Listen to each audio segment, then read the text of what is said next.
And hello, everybody.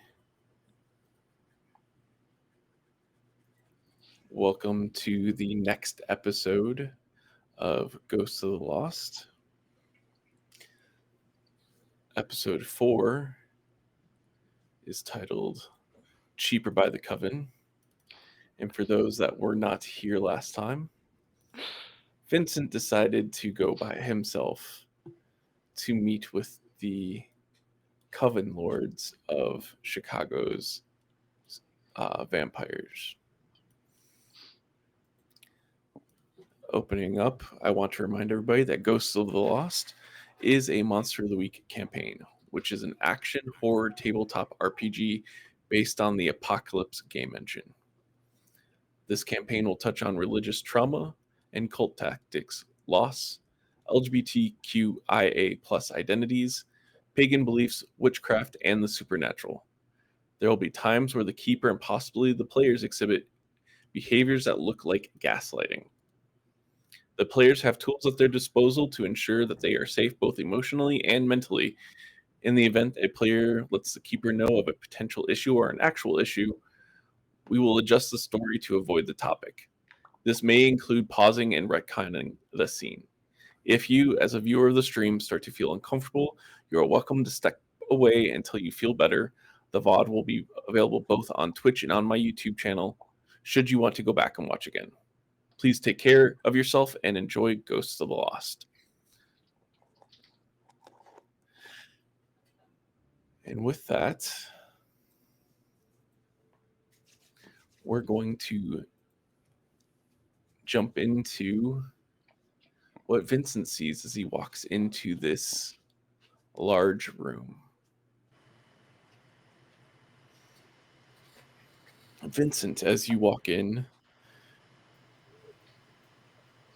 it's almost reminiscent of a gladiatorial arena surrounding you with a high countertop table with 3 individuals backlit so you can only see their silhouettes. Please roll a read a bad situation for me. Oh yeah, you got it. Let's use these guys because they have yet to let me down, and today's not going to be the day that they let me down.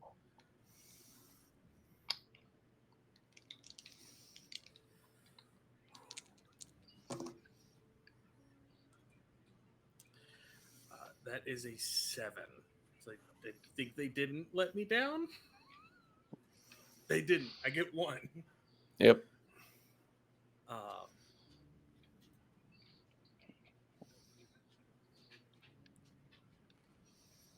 what's my best way out if anything goes bad?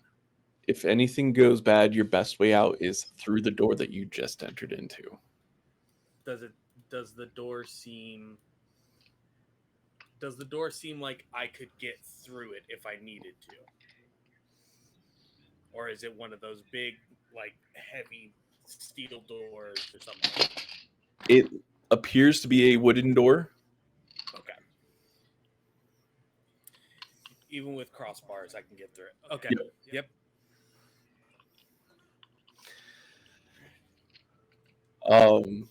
And I'll describe the area a little bit more. With a 7, you can tell that there are people or individuals sitting in some of the up above areas. Yes. So it's not just the 3 directly in front of you, but you see silhouettes of other individuals in the area. And the person who brought me down here, are they also still with me, or did they? They open the door and let you walk in. Okay. I will walk forward towards the table, but now aware that there are people with the high ground if I need to dash and dart around. Okay. There is a light, like a spotlight, on the center of the floor in front of the table. Do you go into the light? Absolutely, yes. Okay.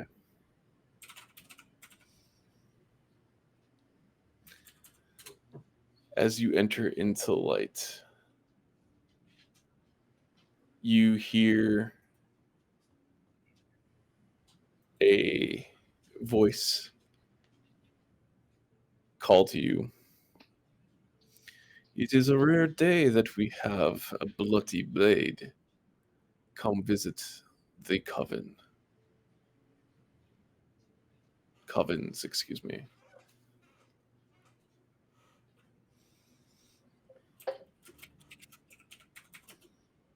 You know, it's weird meeting people that you are in some way, shape, or form related to, but wish that you weren't.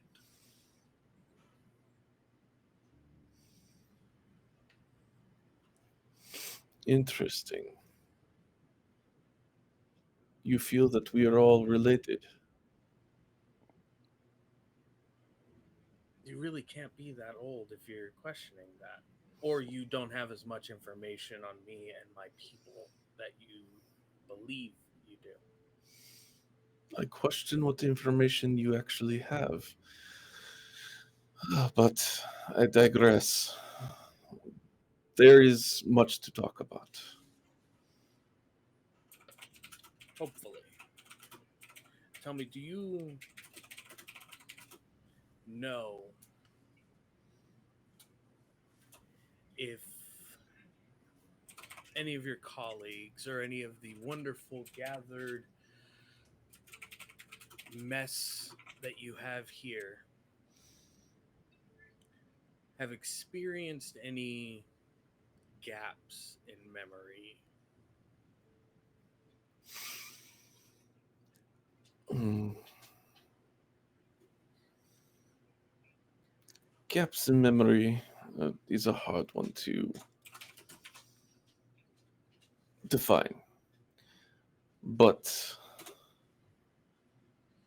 we do have a feeling of loss and missing. That's a Things that start. have happened that we don't have memories of what caused them. That's an even better start. See, normally, uh, as I'm certain many of you, and he'll gesture to the figures or outlines he can see in the stands above. Uh, Seeing me is the worst thing to run into on any day or night. But there's something now that is affecting everyone. And as much as I would rather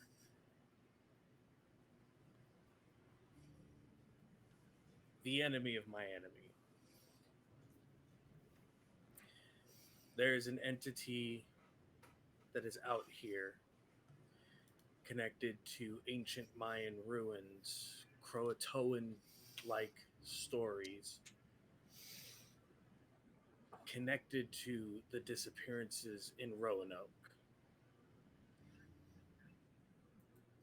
that has either awoken or has decided to feed or destroy or remove from existence all of Chicago.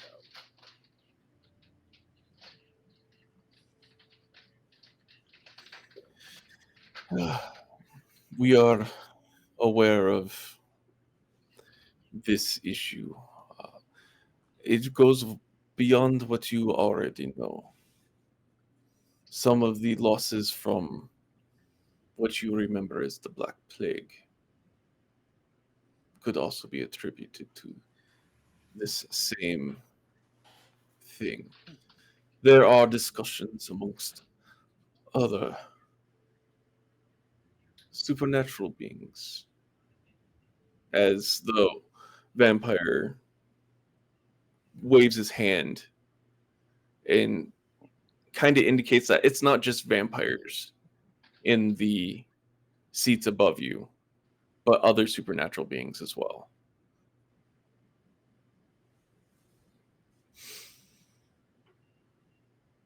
We are willing to work with you. Those that are in this room. To help. What's the catch?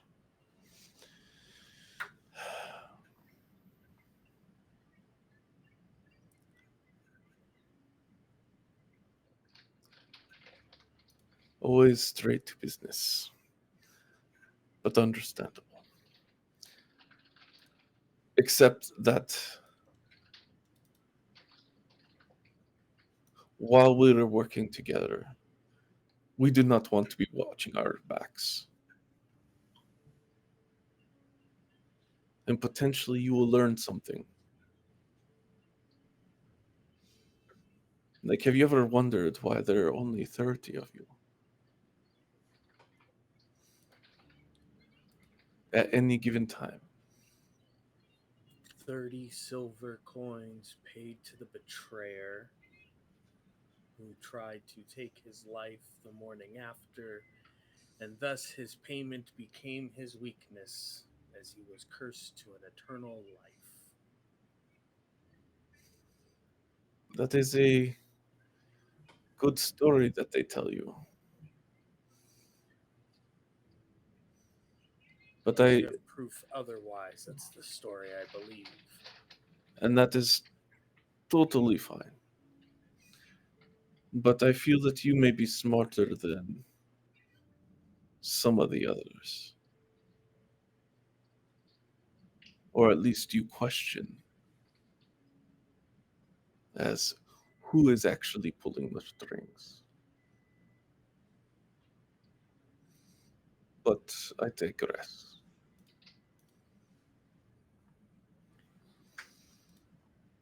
I can only promise your safety from the people who are under my direct command. I can promise that there is a specific point of safety where none from my order will interact.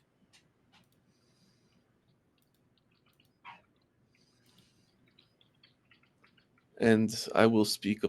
I am authorized to speak for all covens and supernatural beings that we represent, that they will not be causing you harm while we are working to address this issue that could potentially impact us all.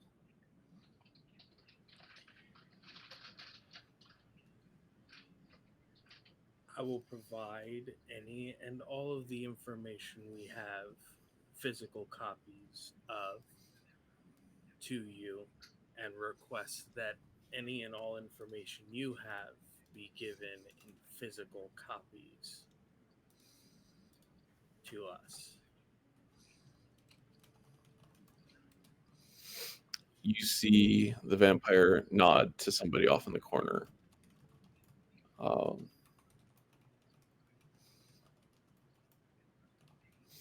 I should tell you that while we are an old existing group, we'll say, what we are dealing with, we believe to be older still. Potentially a follower of the Morning Star.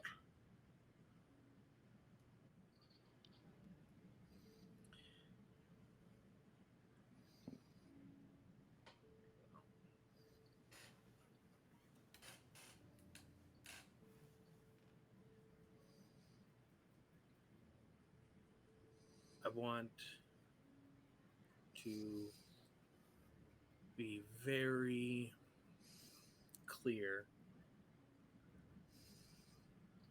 in how we approach these things, but I also want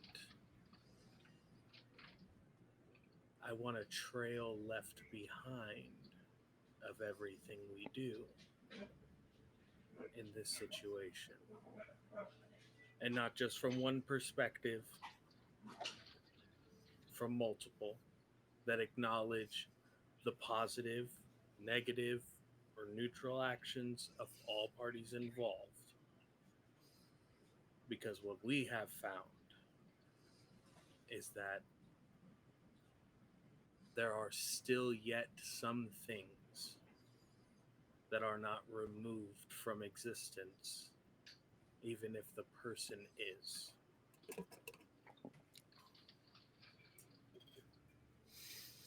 And how would you propose we do this?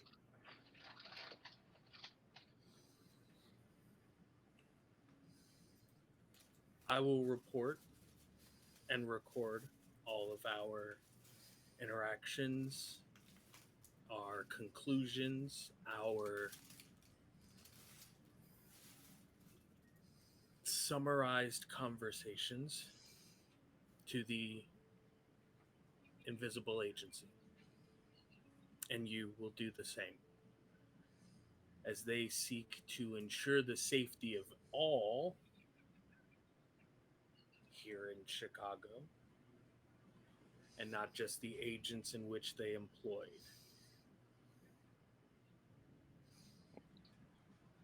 They can be our neutral party to hold the information.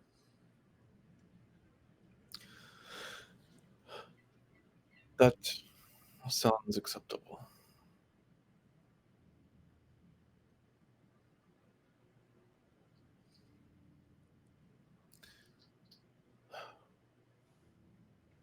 We will get you the hard copies of the information. And should you need assistance from the supernatural community, I believe you have a witch in your party, from what I understand. Her name's Sharon.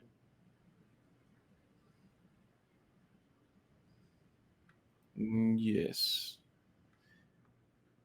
Mm, I believe you may be running into them sooner than later, from what our reports show. At which point, Sharon, you're let into the room.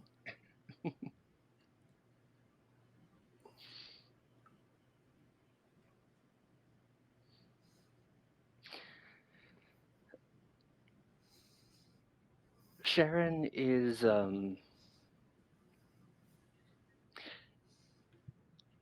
she's trained herself on how to keep composure around all these, not just from being in her gang, but from the time before around all these entities. These kinds of large social situations, pleasant or not. And she looks seemingly unbothered, almost disinterested in what's going on, and she just walks to where she's shown.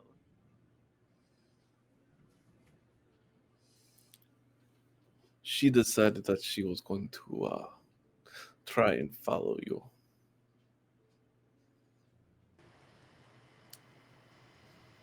As a good friend does.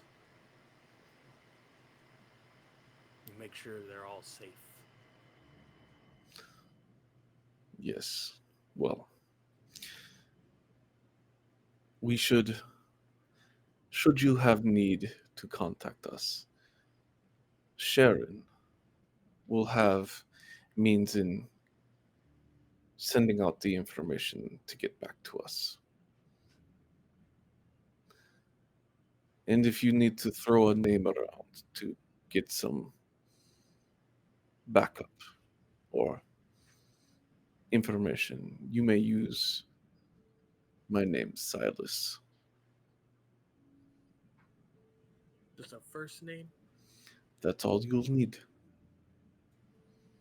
Come on, this day and age, they're probably a couple of dozen Cyruses running around. And Cher's just gonna nudge Vincent at this point as she's looking into her compact. Nudges you right back, still maintaining what Vincent assumes is eye to eye contact with the silhouette. We're trusting each other.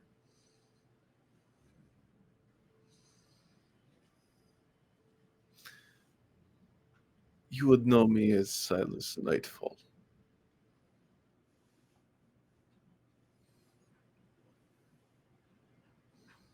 Much better.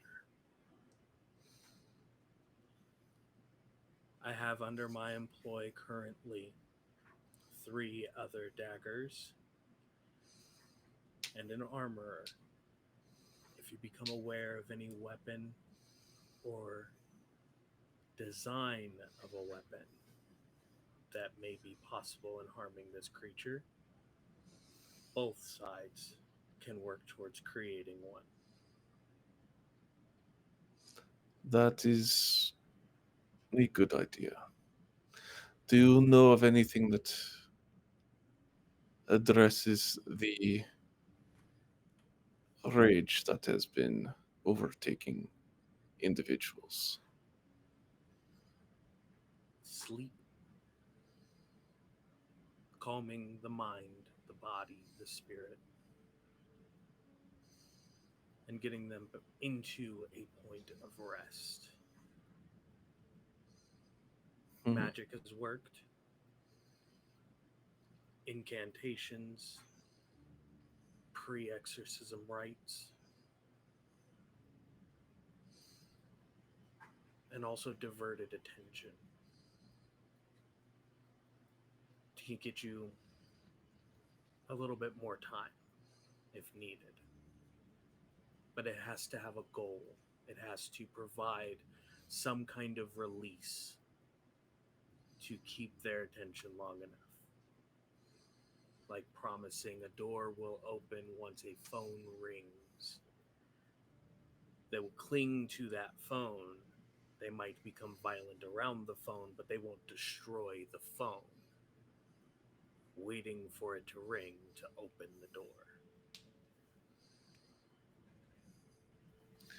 That is good to know. As far as sleep, Sharon, is your coven still in good standing? I've had to do a little course correction, but they are still intact.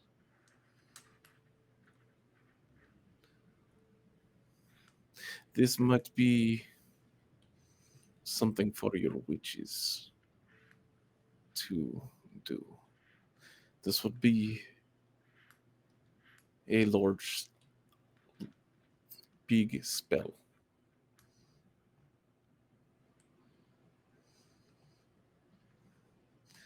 But do you think your witches could do it, or do you think you'll need some additional coven support?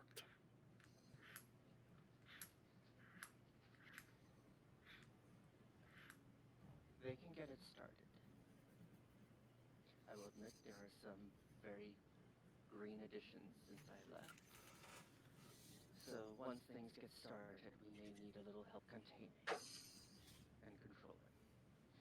But we can at least get the ball rolling. You may want to reach out to the Jinn. Just remember they like their payment. I'd take a business card out and hand it to Sharon. Sharon takes and flips it over. That's one of them. They run a taxi service. They'll be driving us around if needed. And she'll just sort of like pocket it. I'll keep them around.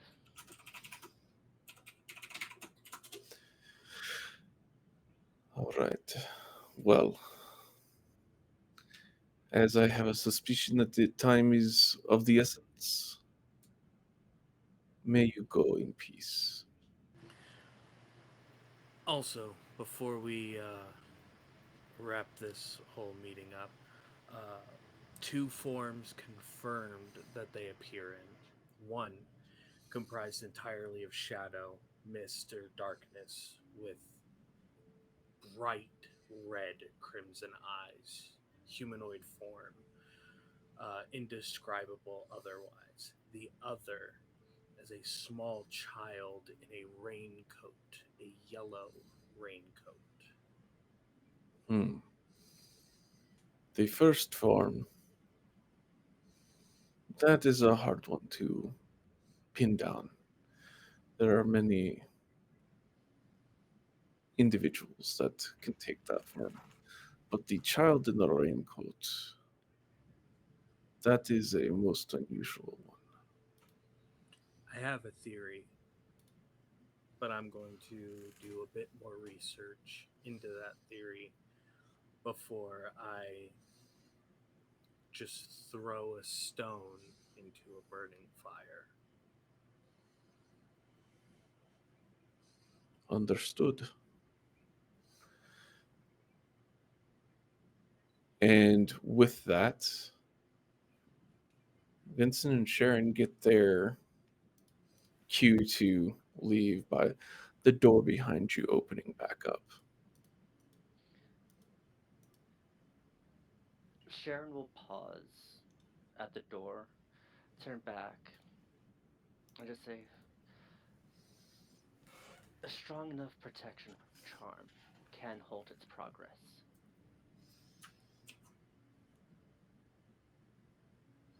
And she'll just walk out. Okay. Vincent's at the check in, grabbing all of his stuff and putting it back in all of its various places. Okay. Yep. And while you guys get sorted and determine where your next spot is, we're going to jump back to Lancer and Aaron, who last we left were in the safe house. What are you two doing? I think the last thing that we spoke about was about the idea of vaccinating against this threat in some capacity. Um, I don't know how Aaron feels about pursuing that now, of trying to figure out what we would need to do that. We were talking about how maximizing the kind of range of what my abilities could do, um, and kind of like how we would go about that. My hair can only grow so long.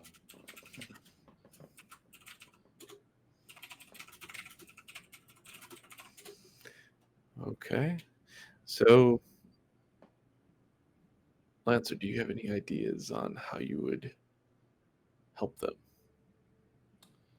Lancer comes from a very like procedural background, so I think what Lancer would be doing would be like looking into what resources that they have brought with them and what magical resources are sort of like laid around the apartment to try to find like factual and textual evidence to support things that we want to do. Okay. So And research, basically. okay, and Aaron? I think Aaron is thinking about how, um, what's the best place to set up or cast the spell, um, since it's based on um, I need to be touching the people to be able to have an effect on them. Mm, So Aaron is thinking about how maybe if there's a basement somewhere underground he can go into, where his hair can kind of grow upwards and go in through the cracks of the street and kind of get people that way. okay. So you're going to research for areas that would work. Mhm. Okay. Safe places. Safe places. Okay.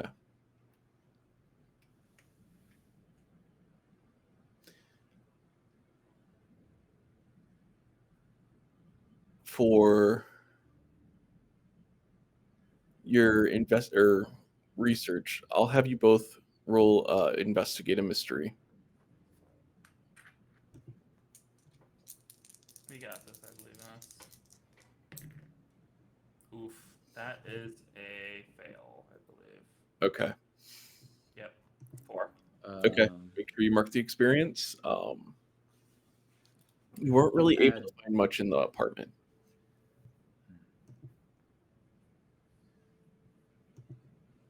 And go ahead, Aaron. Um, 56.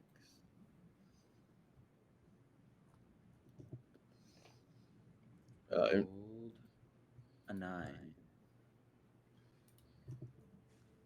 Yeah. It's plus sharp on that. So. Oh, I rolled an 8. Okay. So. Yeah. With that, then you get to hold one. And you can ask a question now, or you can use it later. You've got what happened here, what sort of creature is it, what can it do, what can it hurt, where did it go, what was it going, and what is being concealed here. So in particular to what you were looking into, none of those questions necessarily hold right now, but you can use that later. I think I will save it for later. Okay. Then that will be the case. Jumping back to Sharon and Vincent, you have left the subway station that leads you into where the vampires were in the Coven. What do the two of you do? Kind of figured at least one of you wasn't going to listen to the note at all. Well, we've already lost one leader. Let's not make it a second. No. And Sharon's gonna hang a right out of the station and walk down the sidewalk. Vincent's right behind you. You would notice as she's walking, she's looking at the buildings, and the at first the turns that she makes seem random until you take a closer look and notice that there's a symbol that she's following. It almost looks like a triple goddess with the goddess in the center and the two crescent moons on either side. But one side is always larger than the other, and she's turning away from the larger side and following these signs until she reaches a door. Almost looks like a basement door. And as she approaches, it just seems to almost as if like one of those holographic cards that you tilt and the picture changes. It just seems to disappear the closer you get to it, and you see stairs going down to the bottom of the building. Is this one of your safe houses? Is this a lead? Am I going to get caught up on this? This is a communication point. And as she walks inside, you would see there's circles drawn on the floor. Not necessarily drawn, but like they've been gouged into the concrete. You would see candles in various heights at which they've been burned to. Um, she just sort of like holds her fingers out, does what a little like jazz hands, for lack of a better word, as she's almost like spirit fingers as she's just walking by, and they just sort of light up one by one as she walks by. And you notice the circles start to glow, and she draws a symbol in the center. And she says, "Okay, message sent. Message sent to. All members of my coven will now be training and working on what they need to for things to get rolling, Okay. including some older sisters of mine." And at that, she walks straight towards a door at the end. And this one takes a lot more to open, um, as she traces a finger over it, and then it opens. And she say, "This is the safe house." Oh, so it's like an airlock between the two. Got it. Okay. And as you walk inside, you would see about 4 mattresses, spread throughout, some like beanbag chairs. Um, but the most striking thing is the newspaper clippings tied together by bits of red string along the walls. And all the strings sort of seem to go along the walls and converge on a picture on the far wall of um, what looks like a woman in a business suit. Um, Short brown bob, dark purple suit, um, very professional looking. And you would see Sharon in one of the newspaper clippings. So this is. This is where I have devoted the greatest part of my time tracking down Monster Dearest.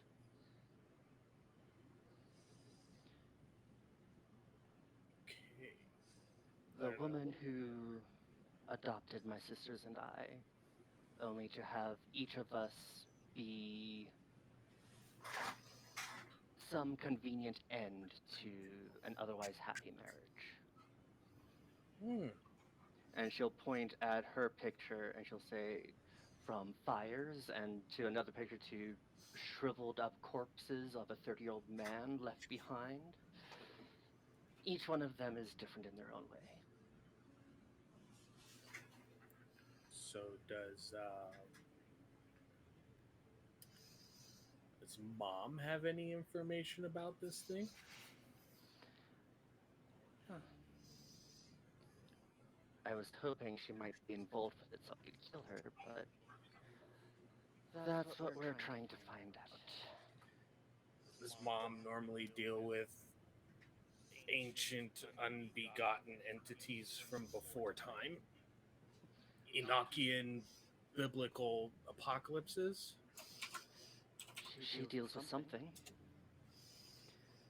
And at this point, she would take her wig off and throw it to the corner, and you'd see that she's bald, and you'd see copies of the same tattoo where her hair used to be. And she would say, "Do you have a dagger?" Yeah, but I wouldn't use it for any magic stuff. "Entertain me." No, I'm like almost entirely serious. It's not for that. It wouldn't work. All right. And you'd see she goes over, grabs almost like what looks like a butcher's cleaver, and she actually unzips her dress and drops it to waist length. And you'd see the same tattoo that's on her head is also on the small of her back as a tramp stamp. And she says, "Well, lasers didn't help. Potions, other magic didn't help." And she reaches behind her and she starts cutting away at the tramp stamp. And as she does, you'd see the tramp stamp and everything on her head light up this vibrant orange as she starts to try not to scream in pain. and she holds up her hand, and you'd see the skin there, but it looks like there's nothing removed from her back. The tramp stamp's still there, no cut was made, and there's a new tattoo on the top of her head. No matter how I've tried to remove this from myself, to be rid of these powers, nothing works. So she deals in something. I've been trying to find out what. I've gotten close a few times, usually thwarted by betrayals. But I have a suspicion she might be behind some of this. I think I have an idea. Because obviously she's not the top of the pyramid scheme that we're dealing with here. Are you familiar with Chthonian mythos?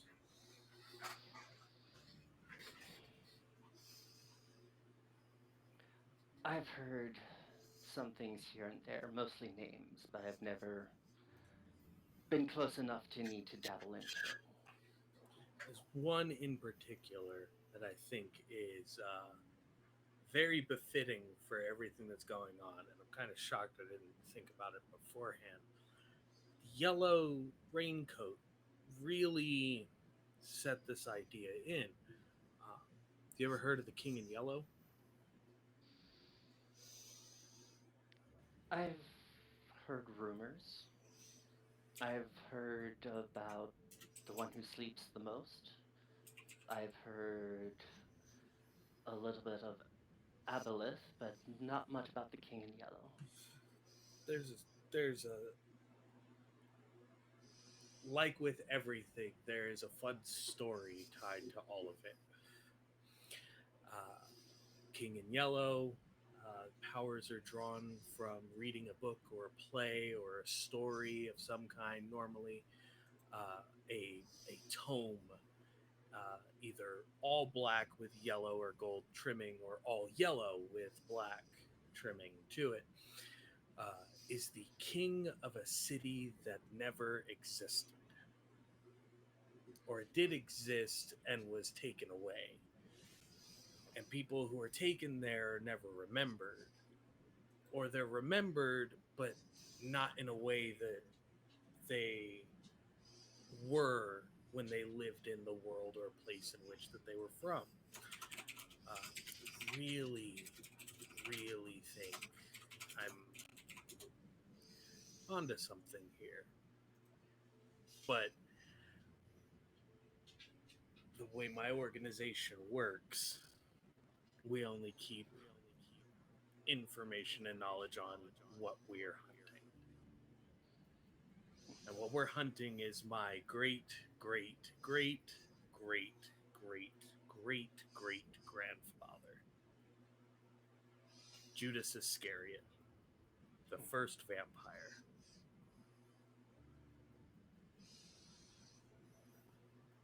Oh, that's one version. Some would argue Lilith is the mother of all vampires, but Lilith is the mother of magic, at least from my teachings.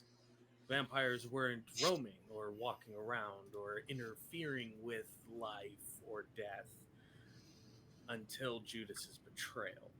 And it was him taking his own life that he was visited by the Almighty, who cursed him to live off of the blood of his son for all of eternity, to never see the sun rise and live in the forever night of his betrayal, and never experience death except by his own greed and by what he attempted to take his life with.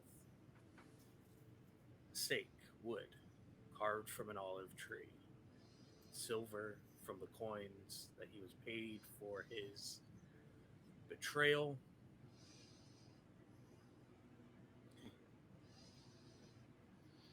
But I think we might be on to something. And I think Lancer will have a lot more knowledge from their connections and their organization, and even Aaron. And I really don't know a lot about what's going on with the kid and why the kid is here. I just trust you, and the fact that you trust the kid means I trust the kid. And they can handle themselves out in these situations, so I haven't been shown otherwise, but even their connection to magic in some way could find an answer.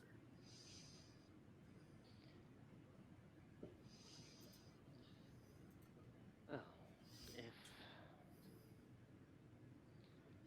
we're done here, I guess we could head back. Are you done here? Because this is a whole life's worth of work that if we don't complete what we're doing, disappears.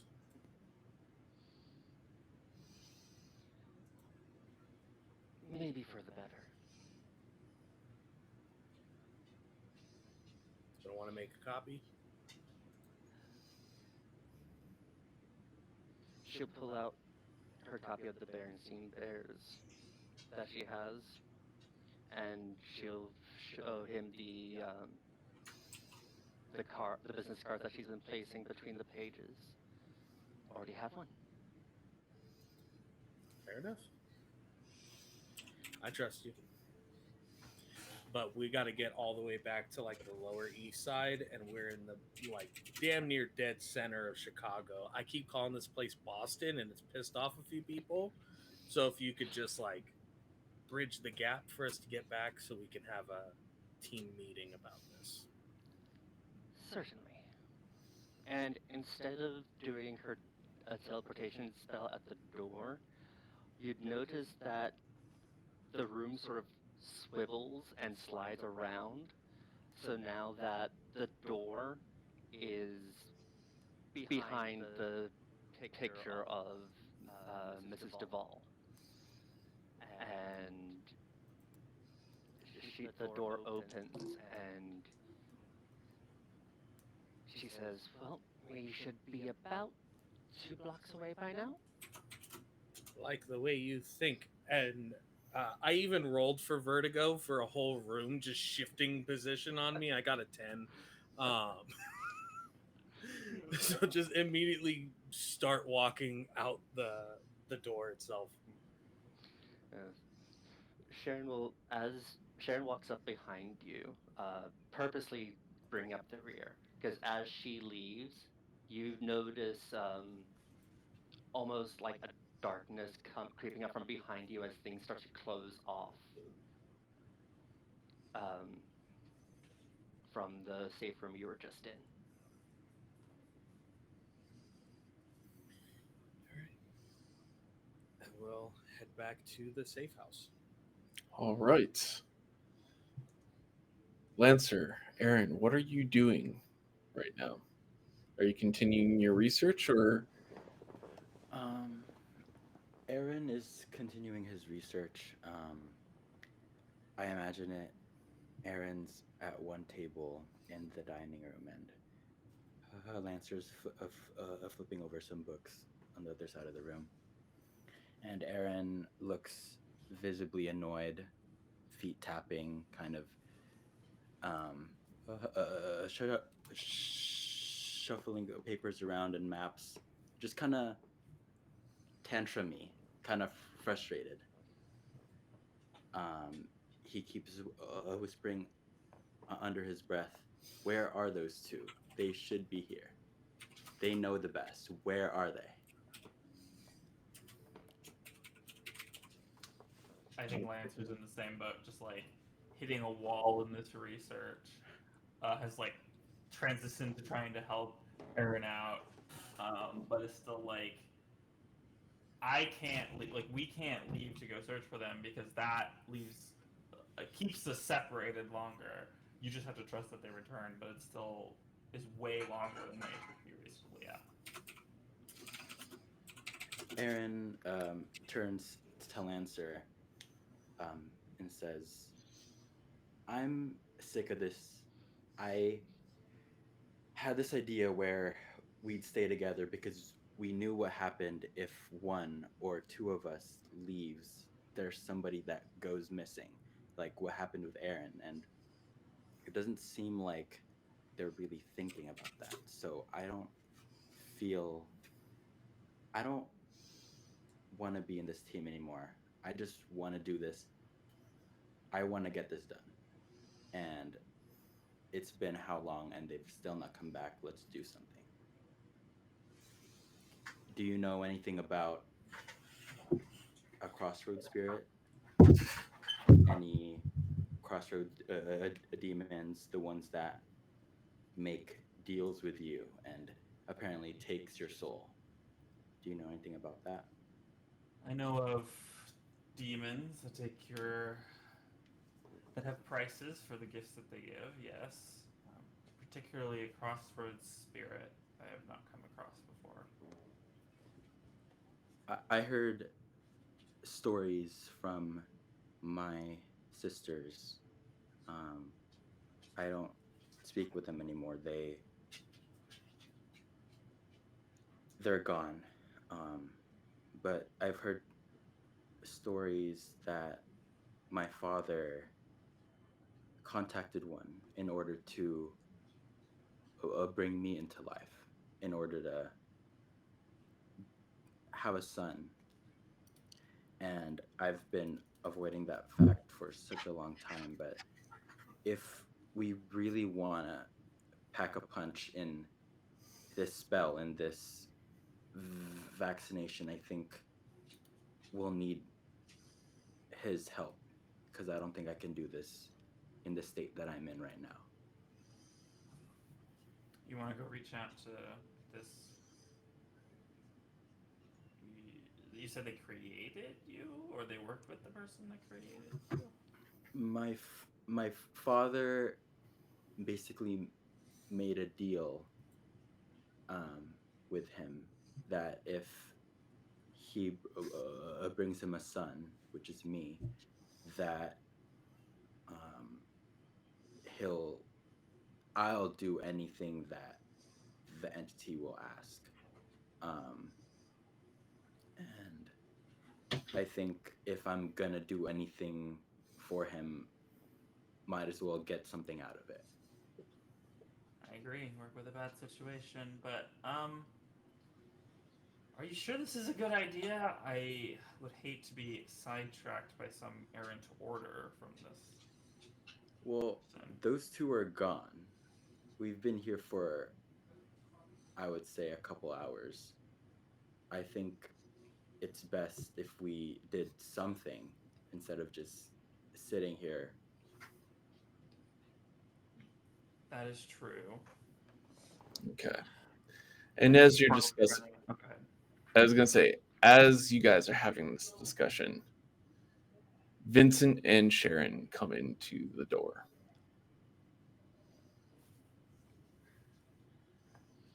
All right, research. What are we researching? Just immediately, as soon as the door opens and sees all of the papers on the table, is like, all right, we're already in the right direction. Let's go. The prodigal leader has returned. Where have you guys been? It's been hours. We thought something bad could have happened to you guys. You should know. You should know that that's not a good idea. Didn't you see his note? His note to not go,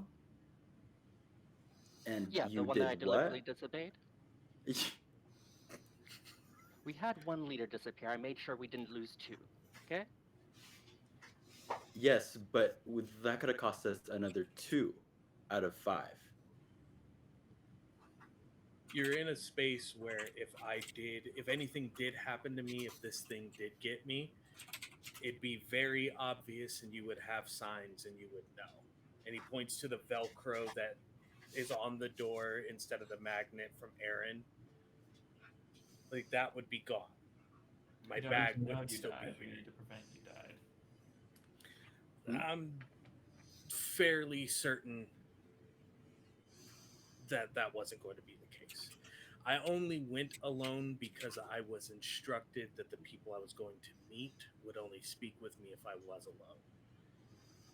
And if anybody else had shown up, if anybody else was involved, they might not have been as forward with their information regarding this, or we wouldn't have gotten the allies that we have now. Silas Nightfall is the leader of the supernatural people here in Chicago at this current point. Some kind of commune, some kind of election, they put it to a vote and this guy's in charge. He only agreed to speak with me if I was unarmed. Worst mistake on his life because I still had 2 coins on me. I could have taken him if I needed to. But we know now that this entity predates anything that anyone here had ever interacted with. So it's not just Roanoke. It's not just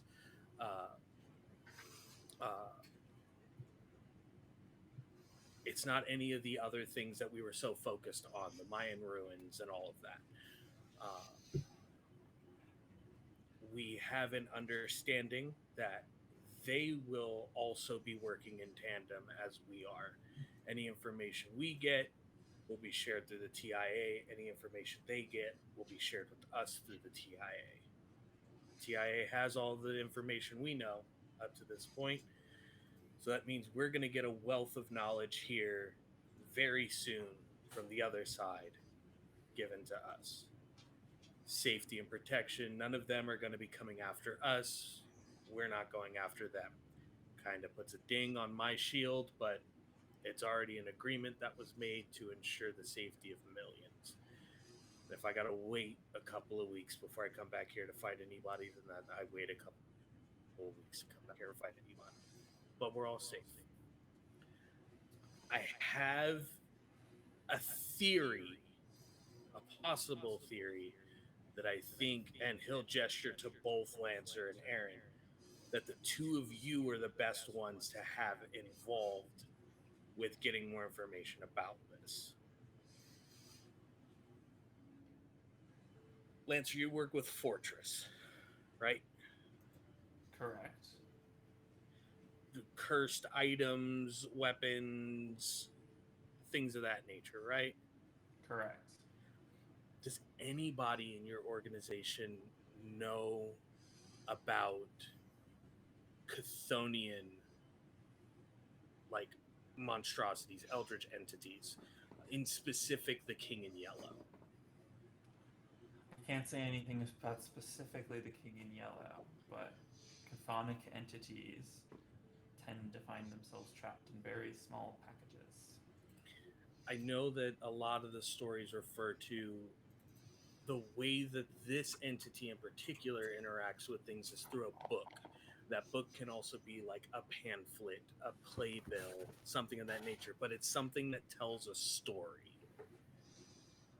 And it's through somebody interacting with that brings the King in Yellow, or brings about the abilities of the King in Yellow, which is displacing people, displacing places, removing memories, removing stories.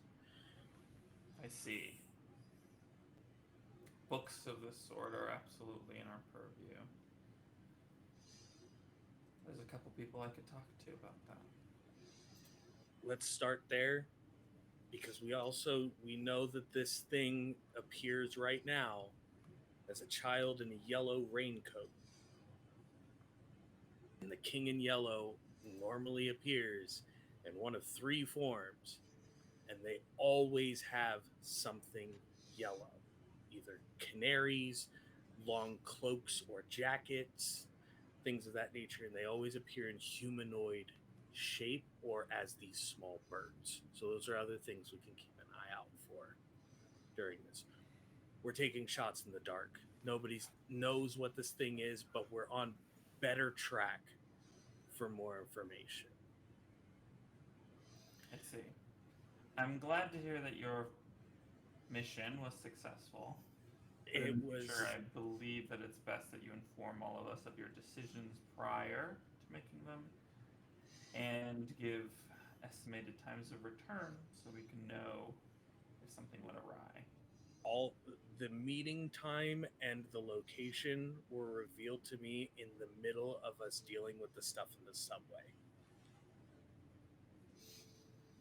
It was a flash. It was a voice of Dominic or someone else in my ear saying, "I have someone to meet with you to help you, but you need to go alone." Were we all there, standing with you? No, I think you guys were dealing with the big dude in the middle of the street, and it was as we were chasing down the chaos. Well, whoever they were moved very fast. That is true. I'll drop the subject.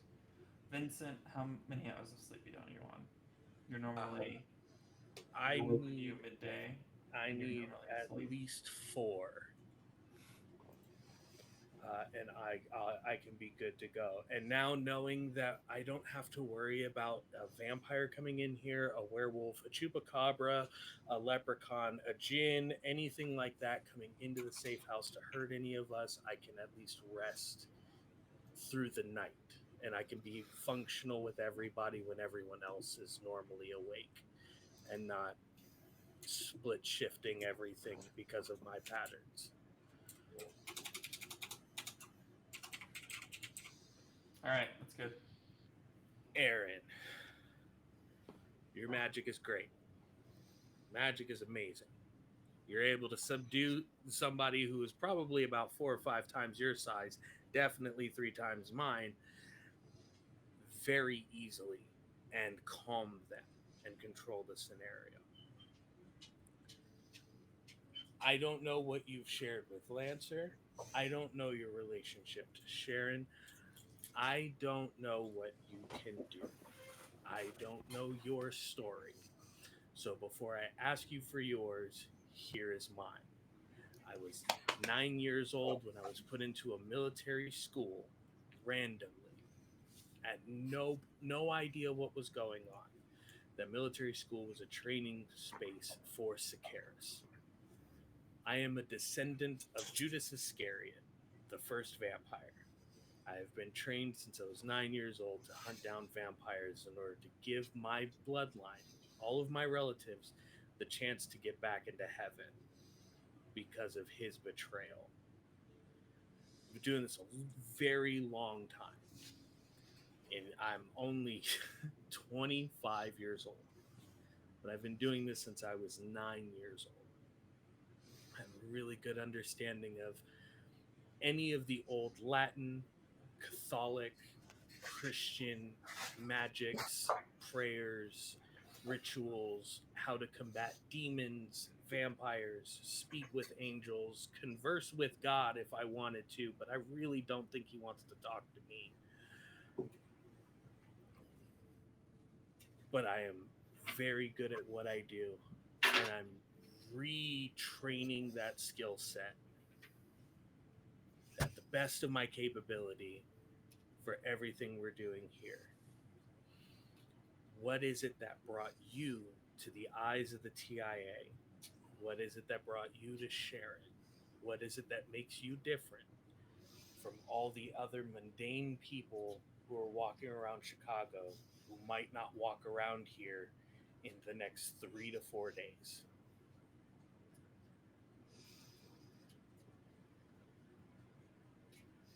Aaron he was standing, and he went around onto the sofa and like sits down with his hands in his face in his hands, and starts. My father was not a good man. Um, he he wanted his son to basically like live his legacy because he wanted to be something great in life and he didn't. It didn't happen for him. He met my mother and he he blamed her for all of the things that went wrong with his life, and he blamed all my sisters. So he thought that having a son that he thought would understand him, that would carry out this his so-called legacy of basically nothing, would solve everything. So after turning to religion and various um, ways, he decided that maybe going supernatural is the way to go. And he went into the woods and yelled out for the gods to bring him a son, and that he will do anything to get that son. But something else listened to him, and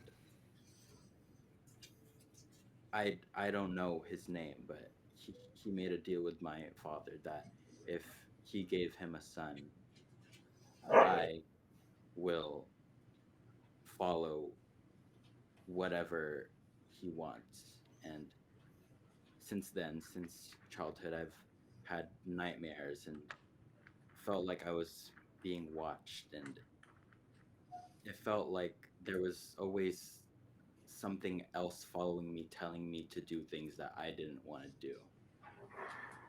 Um, and I've spent a lot of my life trying to fight those urges, trying to fight that. Um, and that's what attracted me to Aaron's, I mean Sharon's a group, because I I could relate to that otherness in the group where they didn't know why they had these abilities, but even in there, they treated me like I was some sort of monster. And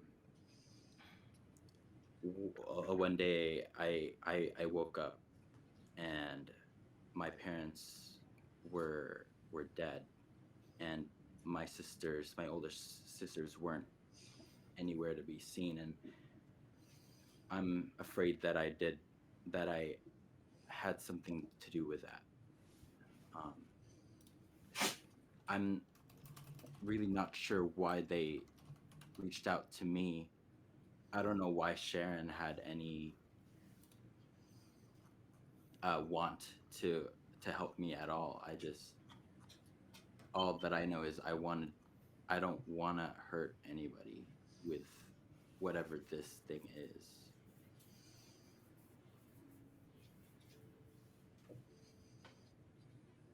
I don't think you did it. And I was just in a room full of all of the monsters of Chicago, and you don't look anything like any of them.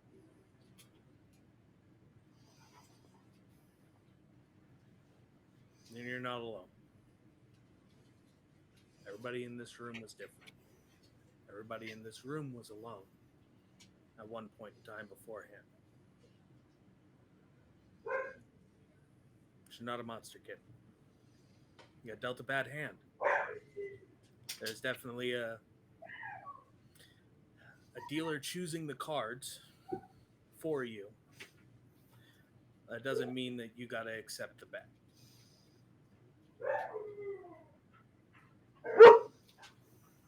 You're stronger than you think. And I think that whoever gave you that power didn't account for you being around people like us to make sure that you made that power your own and not theirs to just call on whenever they wanted.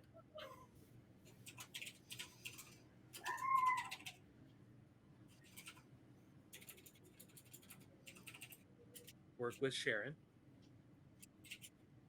We're putting together a spell, a protection spell, currently. I've got, and then Vincent will turn to Lancer. I've got wood from the Roanoke tree being sourced to make a weapon. Maybe it's things that were left behind but still have some connection to it might be a way to hurt it. I see. It's just an idea, but it's worth trying, if anything. Um, but now we have some kind of common ground here. We have some kind of understanding of one another, better connection. I wasn't supposed to be the leader. I normally am not a leader.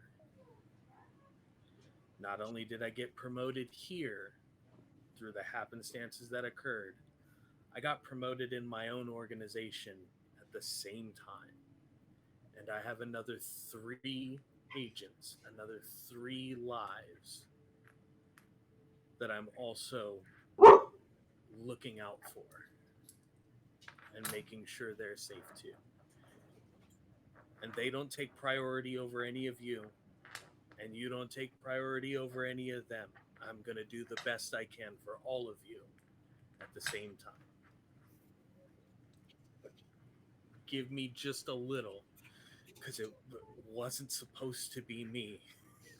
Even in this world, I don't think it was supposed to be me. And we know who it was supposed to be before. And we owe it to them. Understood, Commander.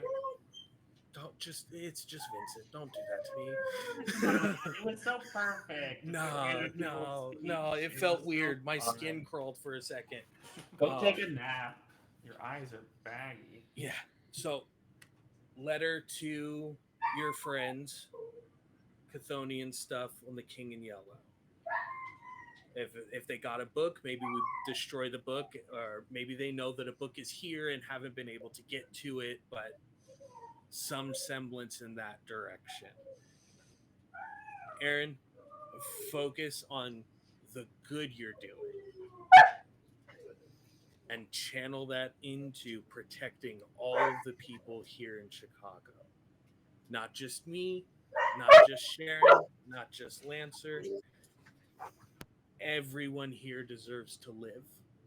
Everyone here deserves a life. Do you do that? Where's the candles? And I'm going to look into whatever it was that made that deal and see if I can find a prayer, a sigil, something to where you keep your power and they don't get to call you for favors. But I'm going to go to sleep now. And at this point, Vincent has been up for almost 52 hours and falls asleep leaning against the wall. Should we just move him to the couch? He doesn't. No, It's like I in the think living he's room. good there. Just right Sharon there. slowly Yeah. push guides him towards his bedroom and gets him situated, tucks him in and all of that. Give me the cat.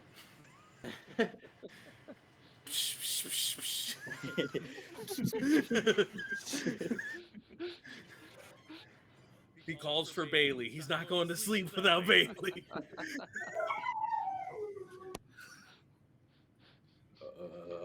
Bailey trots along. Well, oh, he did feed me, so. And Vincent will go to sleep. Awesome. Is anybody else staying awake after Vincent goes and lays down?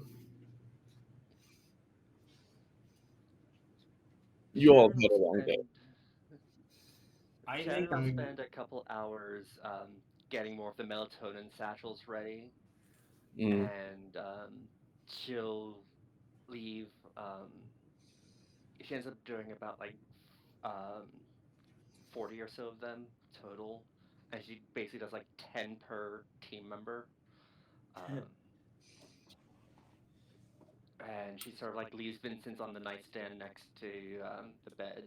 She'll hand them to Lancer and Aaron, and uh, with a like little instruction sheet on how to do the sleep spell that she used. Aaron, Well, anyone? And then she'll go to bed. Adam or Lancer, I'm I'll sorry. update, I'll update Sharon on the like basement vaccination plan. Mhm. To hopefully incorporate that with the protection spell. Okay. To try and sort of, two protection, basically two methods of protection are better than one. Okay. And then Aaron, what are you gonna do? I think Aaron walks back to the dining room table and kind of looks over the maps again with the more like a new with new eyes. Mm, But then he ends up falling asleep on at the table. okay. Well, I think that is a good point to take a quick break because my dogs are going crazy in the background. I don't know if you all saw that. They're the best. They are, except I think Zuko ate another couch cushion, so I'm gonna have to go. No, Yeah, that's the new couch the new too. couch. Ooh. It was yummy. Apparently, uh, Did you guys ever watch that My Strange Addiction? And it's like that. Oh Yeah, no. yeah, Yes, I yeah, remember yeah, that yeah, episode. yeah. Okay. Anyway, go. yep. Done. We will be back in say 5-10 minutes. How long do you guys need? I'm good. If I get about 15. We'll do 10 if that works. Okay, that works. Okay. Then we will see you all back in about 10 minutes. I'll put us half past the hour.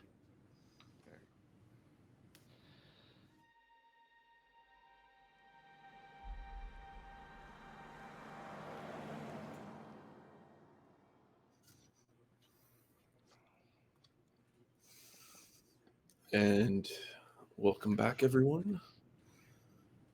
Wait for everybody's cameras to kick back in.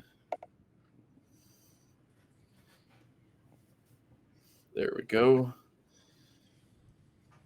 And we join our investigators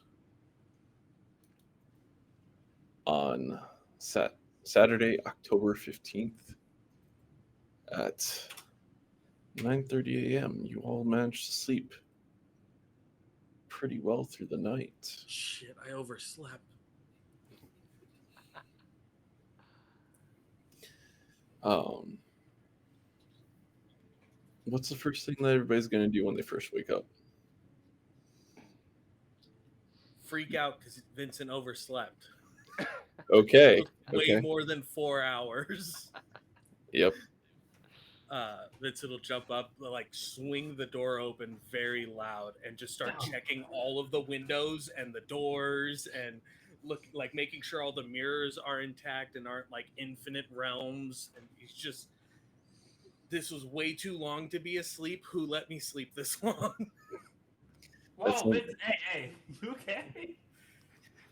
Bailey is running behind you, Checking everything. just meowing.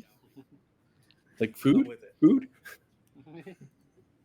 While checking the fridge to make sure nothing's hiding in there, I'd give Bailey a bowl of food. Okay. Lancer, what are you doing? I mean, crack of dawn. Lancer's up like clockwork. Lancer, of course, has the benefit of this being actually their sleep schedule and not flipping it suddenly. But yeah, just right to work. They can't dip just yet, but so they will be like drafting letters and stuff, getting ready for any sort of communications they need to do. Okay. And Aaron, you get woken up by Vincent checking everything and being frantic. What is your response and what do you do first thing waking up? First response is like, "What the hell?" And then I think when you check the fridge for entities, I checked the fridge for any leftover eggs. Because I remember that was what Aaron had, and there was like two. And I am gonna steal that, and I start cooking it while Vincent's in the background, like running around, like SpongeBob in his brain meme. Yep, Fire. everything's on fire. I'm trying to put it out. Nice. Okay. And finally, Sharon. Um, Sharon's been up for about an hour at this point, and she's actually opening the door and picking up some grocery bags that were left there. And she turns around and says, "I hope you don't mind, but I got some delivery." And she will put the plastic bags on the counter, and it's just some like basic uh, TV dinners and some pre-prep stuff. It's like I reached out to some of the Coven and had a little thing put together. Ooh, that sounds good. I run and hug Sharon. Is there coffee in there? Sharon brings out some like regular coffee grounds and then some instant coffee. He takes the instant coffee and puts it into his mouth dry. That can't taste very Just good. like lines the whole. It looks like he's dipping, but it's like all underneath the gum and between the lip. Which is not a good look. Fastest way to get the caffeine to just right to the brain and into the bloodstream. First Lance trick grabs I their learned. bag, reaches in, pulls out like 200 milligram caffeine pills, Oh yeah, that too. hands you some. You could cut the middleman. I would love to. Fitz is gonna be so hyper and crash so hard during the next day. Nope. This is an old military trick of you slept too long. Now you need to make sure you're awake. Instant coffee grounds right in here, and you're good. He smiles. It's like in between his teeth. It's like a crazy smile. Sharon hands Vincent like a glass of water. It's like, here, at least dissolve it so you don't look homeless. That'll help me blend in. Oh, Are your sleeves still ripped off? Sorry, I don't know. Mm-hmm. Like that just. Yeah, and he slept with the charm on him, his gun, all of his equipment, his Oh yeah, you dagger, didn't take anything off. Nothing. Just for breeze, Lysol that wipe promo. myself. Oh yeah, none of us have showered. It's for the best. They won't try to touch you if you stink. I'm not gonna be Yes, making but out some with of us any have to live with vampires. ourselves too. Fair. I'll shower first and walks towards the shower. This would be the moment though, because Aaron did point it out. The sleeves are still ripped off of that shirt. Vincent has what looks like an old medieval styled breastplate underneath his shirt. And he's been wearing that this whole time. And we see this? You would see like the edging of the armor from the sleeves that were ripped off of the shirt. You would see that, and as he was like walking towards the shower, he's like unbuttoning the button-up shirt, and he still has the breastplate on as he's walking into the shower. Aaron turns to Sharon and goes, "So he's not buff." That was just that was just the okay. Yeah, it's a little interesting. The whole it's not what I would go for. It's an aesthetic. If I shower and I see any coffee grounds in that drain, I think you're gonna see some coffee grounds in that train.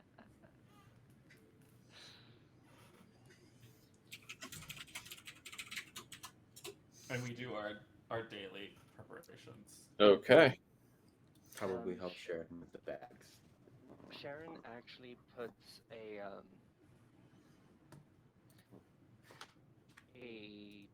jar um, that has what looks like just a piece of paper just like wrapped around it and taped, and on that paper is written something that cannot be removed, and she just like puts it amongst Vincent's things in his room. And inside that jar is the piece of flesh that she cut off the day before. Hmm. Okay. No, thank you.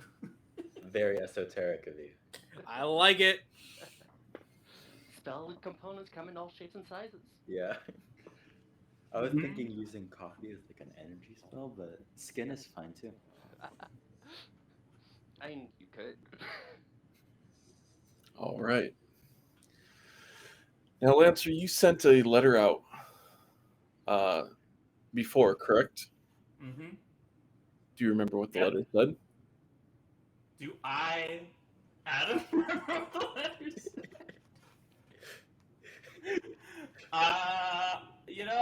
My notes aren't specific. um, uh, I think I was asking for just like really like top level information because we didn't have that much information at the time. Okay. Um, you get a response back that essentially would be befit of a magic 8 ball. Question too vague. Please be more specific. Mm-hmm. All right. That's all that's on there. It's just Yeah. question Yeah. too vague.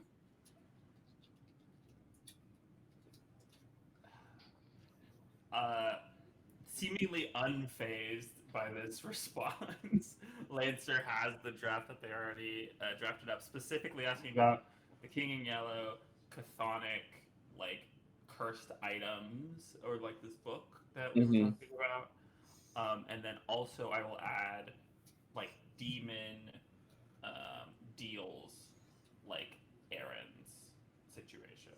Okay. And I will write that down more specifically. Okay. Excellent. And Ark or Vincent, excuse me. I'm seeing everybody's first names on here, so it's catching me off guard. Um, Vincent, you hear a knock at the door, and then just some items being dropped outside. Awesome. I go out and new black button up shirt over the breastplate, everything. Uh, Head shaved down again. It looks like somebody cut, so whoever shaved his head hates him, because there's still like obvious patches that he missed that aren't like super long, but it's like they've been growing out the last few days, so it's like not perfect. Uh, and we'll go and open the door and gather the items. Okay. Inside that box that was dropped off at the front door, you do find some wood that looks to be from some trees around, uh, specifically oak trees in this case, which would fit along the lines of what would be around Roanoke. Okay. And you find some silver items and a letter inside detailing the items that are in the crate. Take a look at that letter. And inside the letter, it states that the original items from the Roanoke colony have long decayed. but these are grown from the same area.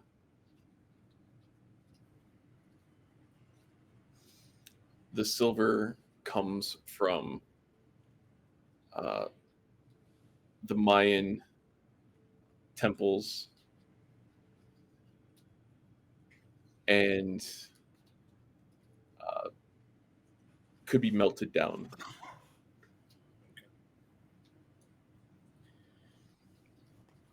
Yo, is that the wood? Kind of. I'm hoping it still works. Please, still work. He's going to go into his bag, the duffel bag that he brought with him, and he takes out a small little crucible, a little bullet press, uh, the gauge setter, and everything. Mm-hmm. And he's slowly going to start melting bits of the silver down. And then, right before it solidifies in the cooling process, he's going to take bits of the bark of the wood and put it into the silver itself. So that Okay. even if it does singe or burn a little bit, it's still infused now with these rounds.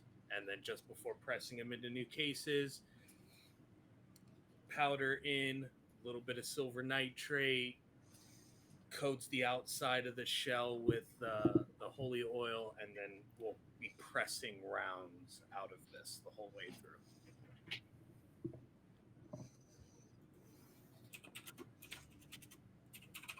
I'll help Vincent with that. I don't know if a roll is involved or not. In this case, no.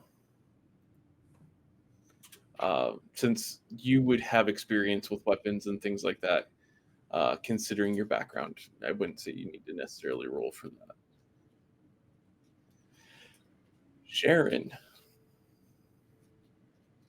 you have a new message on your pager telling you to call this number. Same little bodega. Hmm.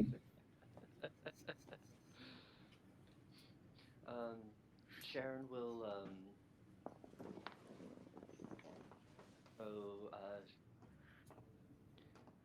she'll show Aaron and Lancer her pager, and then she'll go to a side room where it's as little noise as possible while everyone's doing their stuff, and she will make the phone call. Okay. Upon making the phone call, it's actually Dominic. And it's a recorded message for you, telling you that Monster Dearest has popped up on the radar back in the city.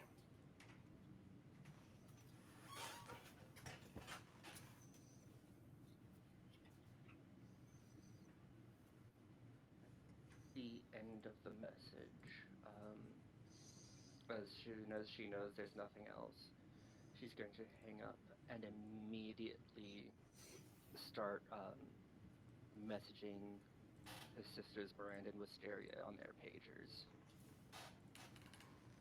Is there a specific message you're going to send to them? The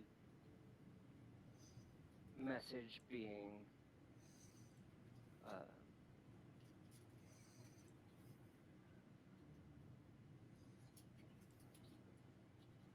the boogeyman is here. Safety roll call.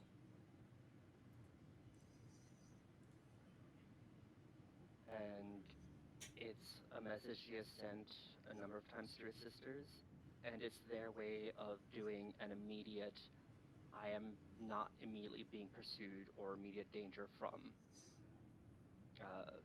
their mother.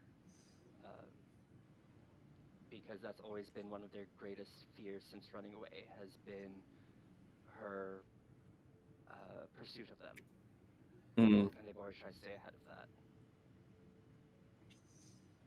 Okay.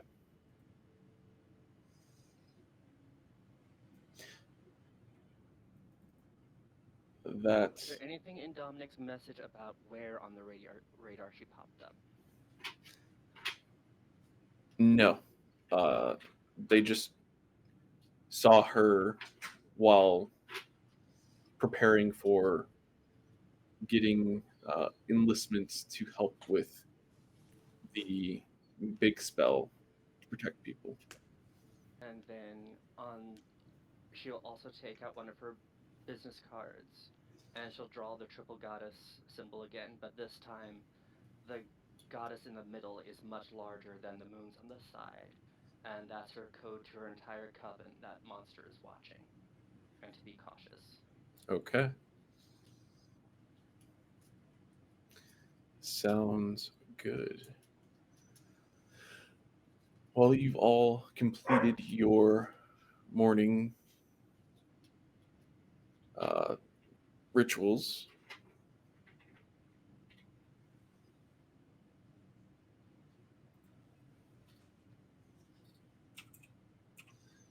what would you like to do next?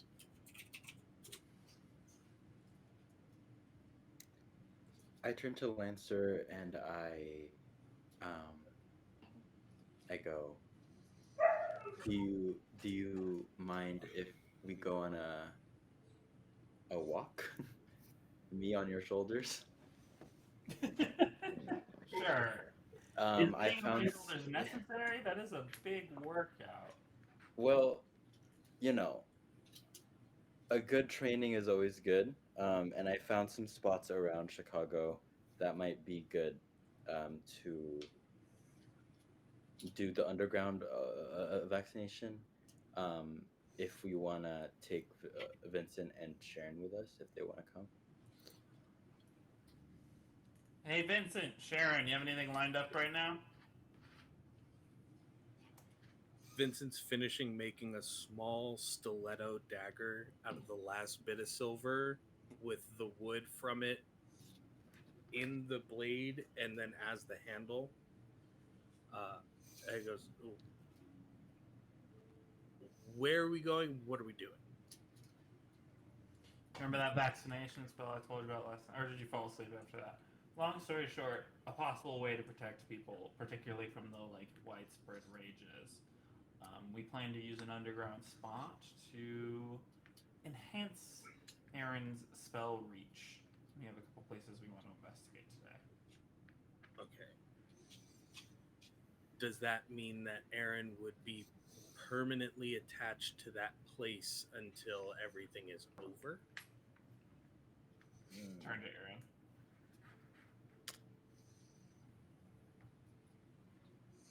I need to be attached to the people for it to work, but the the effects last for about 5 minutes after I stop being in contact with them. My idea was to be more to kind of like scout out the area and make sure that it's actually a safe place for when we do need it.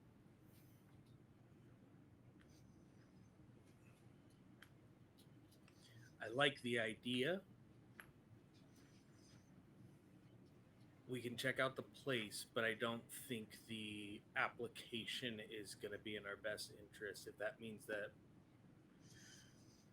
if being in you have to be in that place and lock yourself down to that place in order for this spell to affect the area of it, that would mean you're there by yourself, or we all have to be there and in that one space for you to do what you're doing.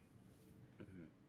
Um, I like the vaccination idea, but maybe do you have to physically touch them, or can they just hear the spell and it would take effect? I haven't tried anything like that. Maybe Sharon had any Sharon will come has some ideas. over and she'll sort of like touch Aaron's back and say, say, "May I?" And she's going to temporarily hold one of his strands of hair. Mhm. So she's going to yank out a strand, and she is going to. She holds it in her hands, and she sort of like balls it up. It's like a tiny little hairball, and she puts it on the kitchen counter. And she says, "I want you to focus on that hair, and I want you to cast through it." Aaron nods at Sharon and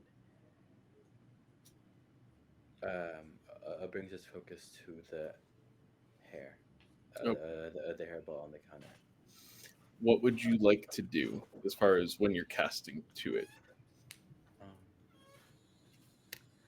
Aaron sees a fly in the room, um, and he kind of like points to it and then looks at everyone.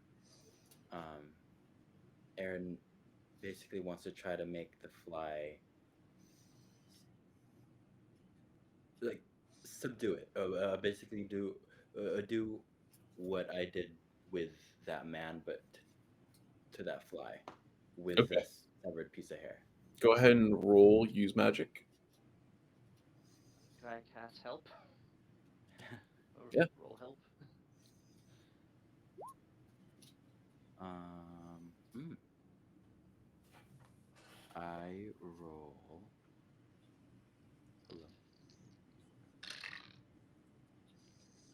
Hello. That's a 10, so you get a +1. I got 9, 10, 11, 12. I got 13. Okay. Yeah, you are totally successful in uh, using your hair as a focus to cast, but you find that it took a lot more focus to make it work. Hmm. Like you had to continue to focus, and as soon as you broke focus, it you didn't have the 5 minutes before. It was or like before it Immediately. was the immediate drop. Yeah. So if you use your hair as a remote focus, the spell works or spell worked, but it doesn't have that after line like pause effect.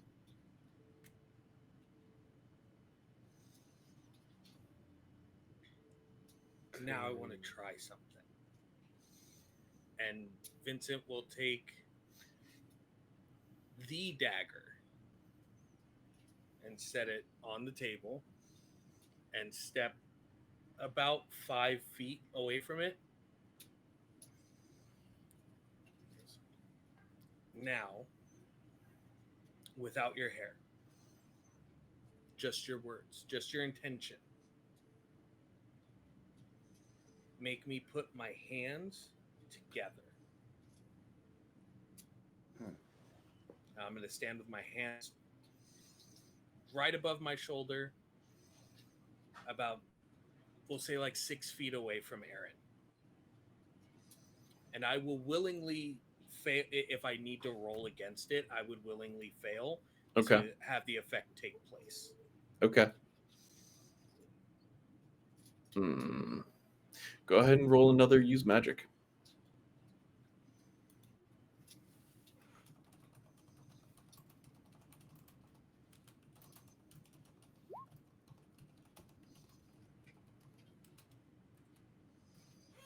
Uh, oh, well, wow. I got a 13 again.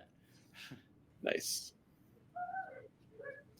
So, Okay. Vincent, tell us how you do this. Do you just focus on telling Vincent what to do, or do you use any special words? Um, Aaron, Aaron ties his hair back because each time he uses his magic, his hair kind of like grows, and then he kind of like sloppily like cuts off a little bit every time. So he ties his hair back to kind of not think about hair. I'm not using my hair. And I I I look at the uneven pieces of hair on Vincent's head, and I starts to focus on that, and I focus on that, and his hair starts to glow. Instead of a red, it kind of turned into this like purplish color, and his hair started to glow, and his hands slowly kind of come together. But yeah, and then I let go as soon as his palms touch. Okay. Does the effect still hold the duration that there was previously, or is it lessened? I rolled a 13. I don't know. Um, since you were focusing on their hair, we'll go off and say that the residual glow in their hair holds it together. I'll start slowly pulling my hands to separate them until they finally give way. Okay, so I have an idea that puts your plan right into place. Sharon, you've got a whole slew of safe houses here. You're aware of this city as a whole. Are there like storm warnings? Are there sirens? Are there things of that nature that would be a public emergency like notification system? There are. They haven't been updated in a while, but they exist. They exist. What if we put strands of Aaron's hair to each one of these public like alert systems, focusing like you did with just your words and your intention? Maybe you could speak through these speakers, through these transmissions, and get this spell out to a larger space that everyone can hear.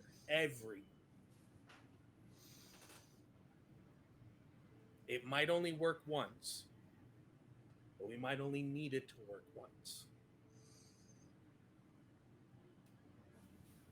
And then you're not stuck underground. Mhm. You can be right there with us. We can be right there with you. And if we need this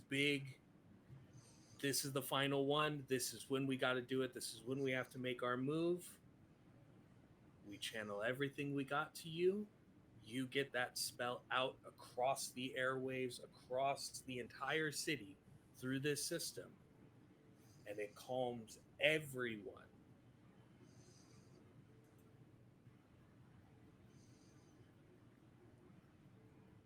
We can do it. We've got all of the supernatural of Chicago, at least the good ones or the ones who don't want to disappear on our side. So if we need to get them into places that we can't reach or we can't get to, we have people who can. I have some people who can help out setting them in place as well, and we can get it prepared. And we have the Coven.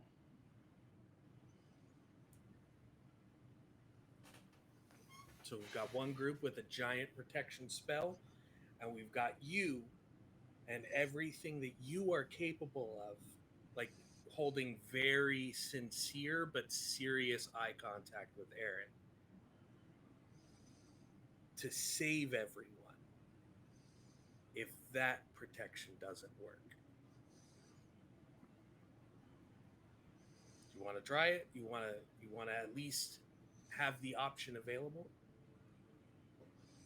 I turn to Sharon and look to her for approval, I guess. Sharon, what you get back from Sharon is a small nod and a look you've seen before of you've got this. But what she says out loud is, we could have the Coven start distributing these within the hour. I think I'm in. Just again, I don't know how far my abilities can go. So if things go bad, you know, You did it I'm with just not- your words, just now. If all you have to do is talk for that magic to work, and your hair acting as a focus, your words from that hair will reach the next strand. And that strand will reach the next strand. And that strand, you've become a tuning fork for your own magic across the greater Chicago area. I guess I'm afraid of not if I can do it, but if it will go too far. Even better if it goes too far. Okay. Then So you protect 10 million people instead of a million? You calm down 130 million people instead of a million? I mean, everybody could use a nice, siesta here and there. Says the guy that freaked out that they Yeah, overslept. by double the amount of hours. The amount of people driving actively. Okay. They'll relax Oh my first. gosh. They'll relax first. They're like, Okay, yeah, I Lancer. should probably take a nap. okay. How about We're bald not, people? we're not putting them to sleep. Hopefully they We're have beards. relaxing them. And We're just relaxing them. If not hair on your head, I'll focus on your beard or something. Or like your nostril hairs. I don't know. See, Well, in there this you go. case, you're using your own hair because you did use your own hair there. So Yeah. But I'm in. It seems like we have at least some sort of contingency plan if this gets out of hand. Did we get any news from the castle? No, it's Fortress. Fortress. No, they can take their time. But I continued the correspondence. We should have something by the end of the day. They tend to prioritize when you make it urgent to them. Okay.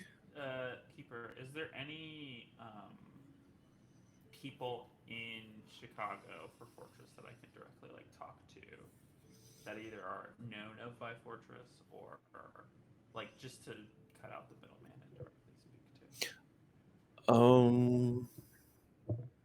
we'll say yes. There are some people that you could contact through the Chicago Public Library.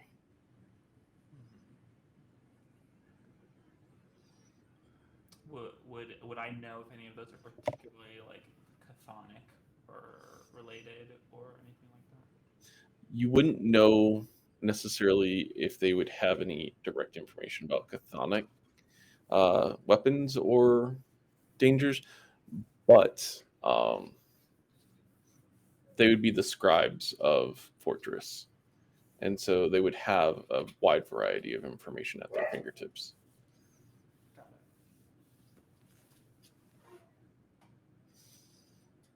I can speak to, if we are kind of running out of time, I can go and speak to some people directly. maybe a good idea to try to get some information, but no promises. This stuff is hard to find. Before we venture out into the city, I do need to alert you all. I received a message this morning. Monster Dearest is in town. Do I- And that is an extra added level of danger, especially to us, especially to me. Gotcha. Vincent immediately picks his dagger back up and puts it back in its sheath.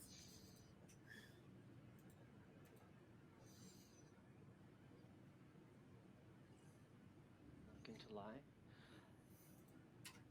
I am more than just a little scared. What is this monster, dearest? She adopted me and my sisters every time 3 years apart. And every time around our 18th birthday, no one remembers the entire month of their 18th birthday. And they wake up with some tattoo somewhere on them that gives them magic abilities. And when those magic abilities awaken, her husband at the time is found dead, and she moves on to the next girl. She tends to try to collect us and make an army, but some of us ran away. I see. That's Does how she my street gang also- started. Was my sisters and I. Does she also have this tattoo? Is she a witch? She's something. She's definitely something. I've never been able to be in a position to see or find out. But for the happiest 2 years of my life, she was completely normal.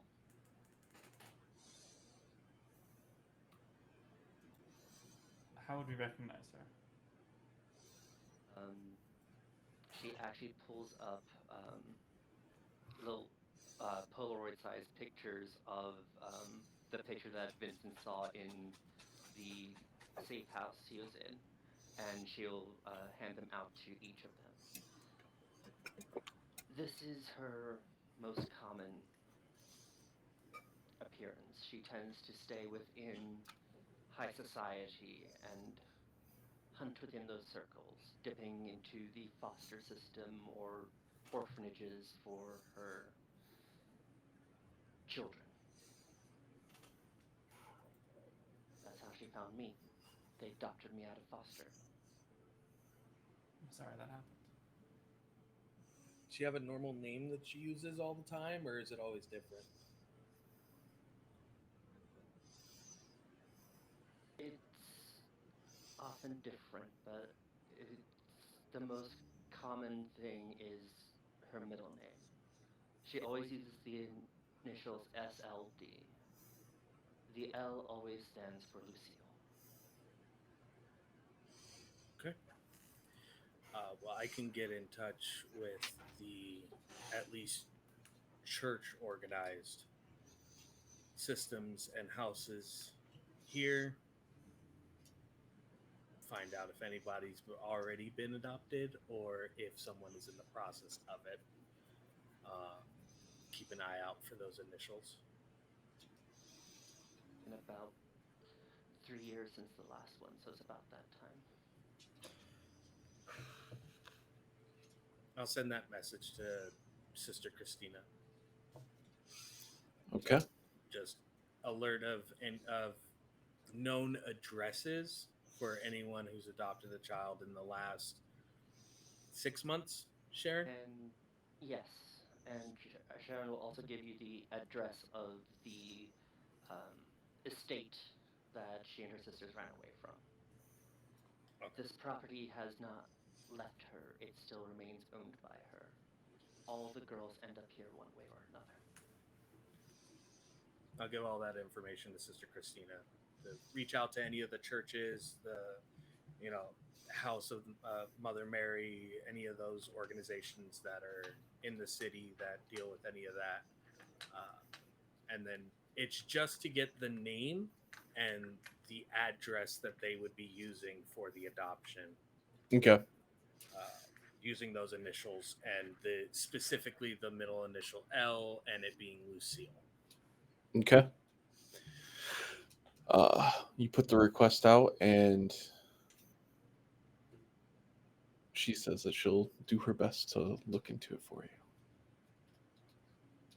Consider this category 2 to our current category 1.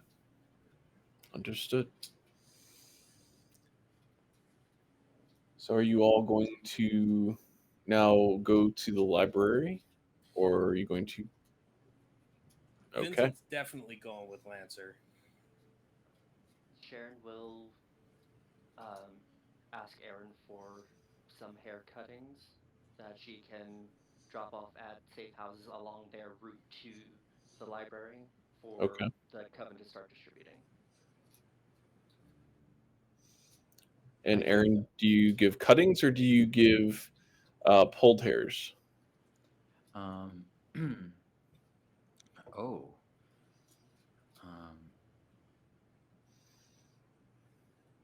I'll say pulled because I'm not sure if there's any effect on it being cut because what we used was a pulled piece of hair. Okay. I call our cabbie. All right. Quicker than you'd expect a cabbie to be able to get through Chicago. His cab shows up out front of your safe house. And what do I do for the honor today? Wherever my friend needs us to go. All right, friend. Where are we going?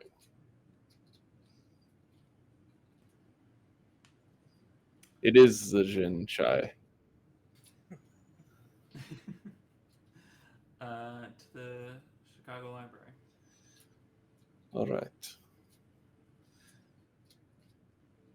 And you all pile into the. Secondary building, not the main like front, but the back. The secondary look. It's like it's like down the street. It's like right there. I don't know the address, but I know where it is. I know where you need to go. And you all pile into the taxi. I'm And- directly behind him. Okay. Once again, as you're driving through the Chicago streets, he's not driving fast, but he's making really good time. Like every single light just goes in your guys' favor. And before too long, you actually end up at the auxiliary building for the Chicago Public Library. This is so specific, but because Lancer's in the vehicle, we hit one red light. Oh, yeah, that's true. Oh my gosh. That's true. So yeah, like 3 blocks away. And you notice that the Jin actually gets visibly frustrated. Like their eyes actually glow a bit of a purple hue as they try to manipulate the light, and it doesn't change. What kind of bullshit is this?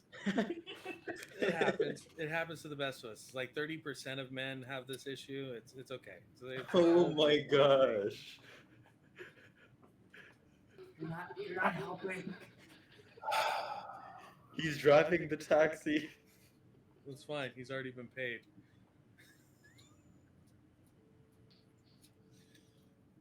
You know, you're lucky I'm working right now. And you've gotten some friends in high places. Yeah, like Silas. I'd hate to have to let him know you were mean to us. Yes. Well, We'll see how long his protection is available to you. Not You that might long. Not that long. you But might it's find enough your- for me to enjoy this. yeah, you might find yourself having some performance anxieties of your own. Can't wait. The Jin actually kind of does a little smirk.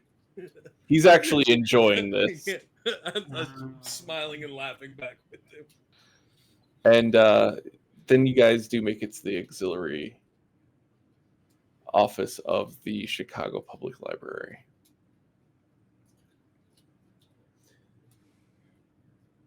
We don't have a meeting, so it's gonna bug them. But I know they're not doing anything, so I can go find my contacts. Do we wanna dive in? Is there anything else people need around the area? I'm here to see what all you all got. All right.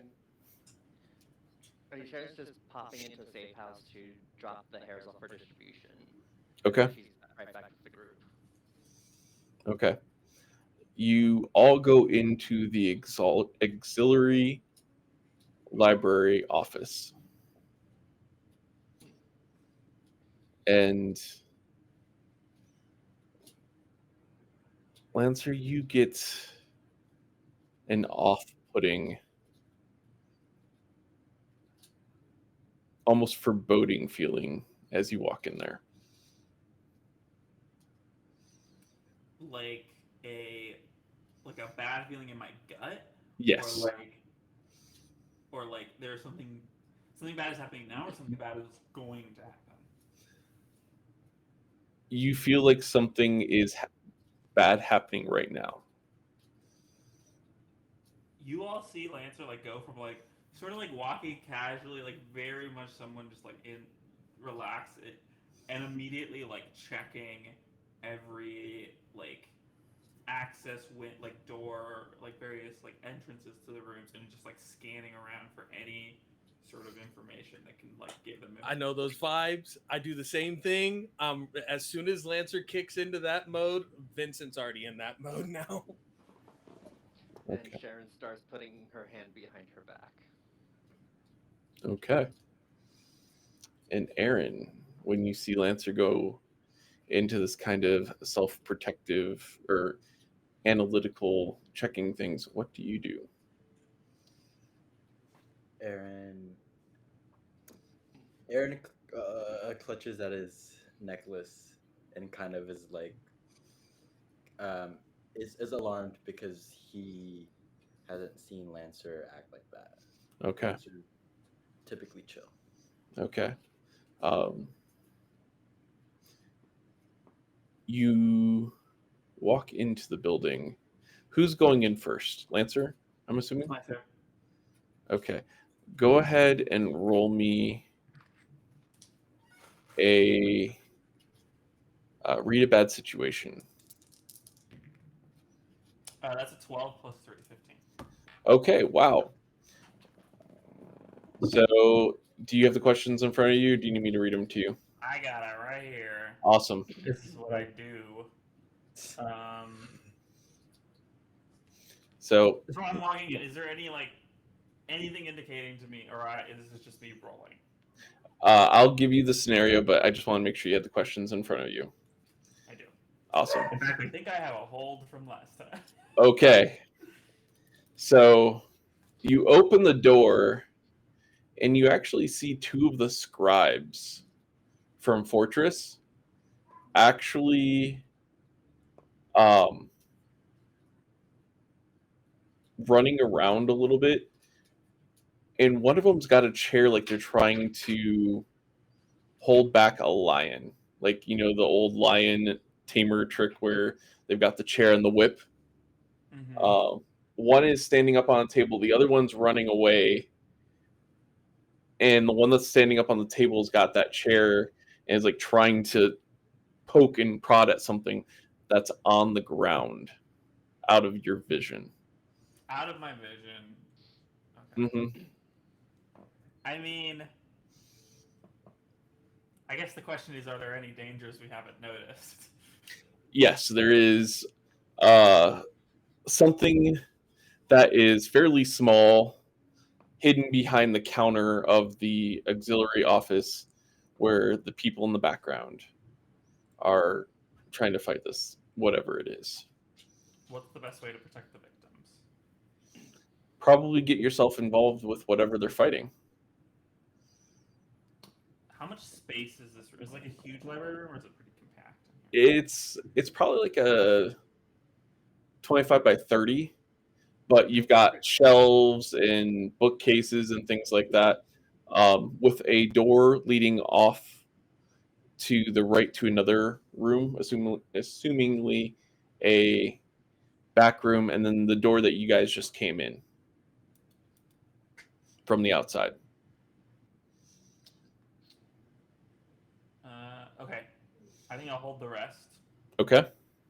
and Lancer will say, "There's something like point like there's something behind that desk," and then we'll like literally leap over and conjure you near, ready for battle. Okay. Does anybody else take any other actions? Oh yeah, I do. I'm going to use magic. Okay.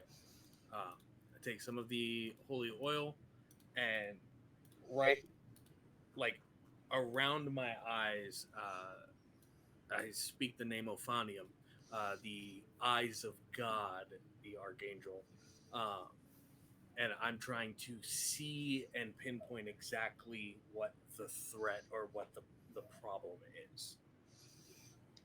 Okay. Go ahead and Prepping to use her combat magic. okay. We'll do that here in a second. Vincent, go ahead and roll me use magic. Let's go. Let's go. Let's go. Plus weird. That 10 becomes a 12. Okay. I wanted to. I want to be aware of the exact location of the thing. The location, not necessarily what it is. Not what it is, because these guys seem to know what they're doing and dealing with the things that they deal with, but they can't see or find it right now. Okay. So you do see that there is what would be a almost maw on the ground that keeps opening and shutting. And it is in front of them, in front of the one that's got the chair. And as you kind of make this connection, you actually see it take a bite out of the chair leg and just Okay. gone. I give the I tell Lancer exactly where it is. On use magic from my ability, I also get to investigate a mystery when I succeed. Okay. Let me do that. I got an 8, so that only gives me 1. Um, what can hurt it? Um, this seems to be a demonically enchanted item. So magic, silver, all should be able to impact it. Yeah. So after I give the locate, I tell Lancer exactly where it is on the ground, and then I'll draw the dagger of Iscariot and get ready to back up Lancer. All right. And Sharon, you were getting ready to use your battle magic. Yes. Um,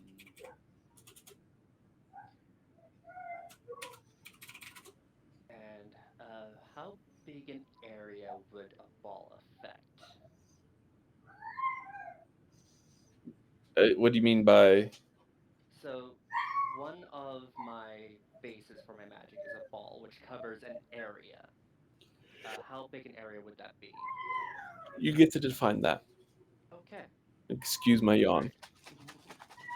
um, I'm assuming when Vincent's pointing this out, he points to like a specific area. Mm-hmm. All right. Uh, Sharon is gonna cast Fireball. Okay. In a library? That's where all the books are. Fireball at a demon? Yes. Okay. I Also, believe. Vincent's eyes are like glowing gold light at this point. Okay. That is a 9. Okay. Basically, what this would look like is Sharon would bring her hand out from behind her back and is Mhm. holding this ball of fire. And she doesn't throw it, she just sort of lets go and it seeks out its target. Okay. With a 9, there is a glitch with it, and that glitch is going to be that it is an imperfect direction to the thing on the ground,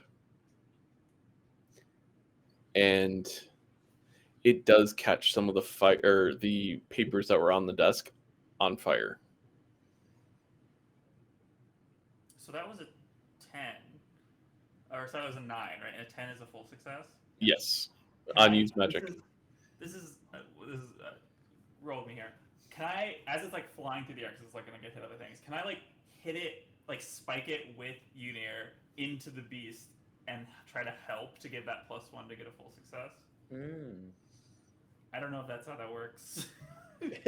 After the fact, I was gonna say before it would have been better there. So in this case, yeah. yeah. And Aaron, what are you doing? So you said that there was 2 of these fortress guys? There's 2 people from the library. You're going to assume that they're from Fortress based on the way that they're trying to handle this right now. Do they look like... Aaron's first instinct is to kind of grab those 2 guys because they have the information that we need. So Mhm. if they get hurt, we're not going to have that information. So Aaron's going to use magic and basically grab them both with his hair and Okay. kind of put them back. Okay, so you're gonna try and with that, Protect, I guess. I will let you either use magic or roll to protect someone. Protect someone. Which one would I be using? That would be tough stat. Yeah. Oh, I'll use magic. Okay. Real quick, I'm- would be I'm not 3 very- harm from the fireball. 3 harm from the fireball. Okay. Yes. I got 10. Okay. Awesome. So yeah, you are successful in essentially using your hair. Tell us what that looks like.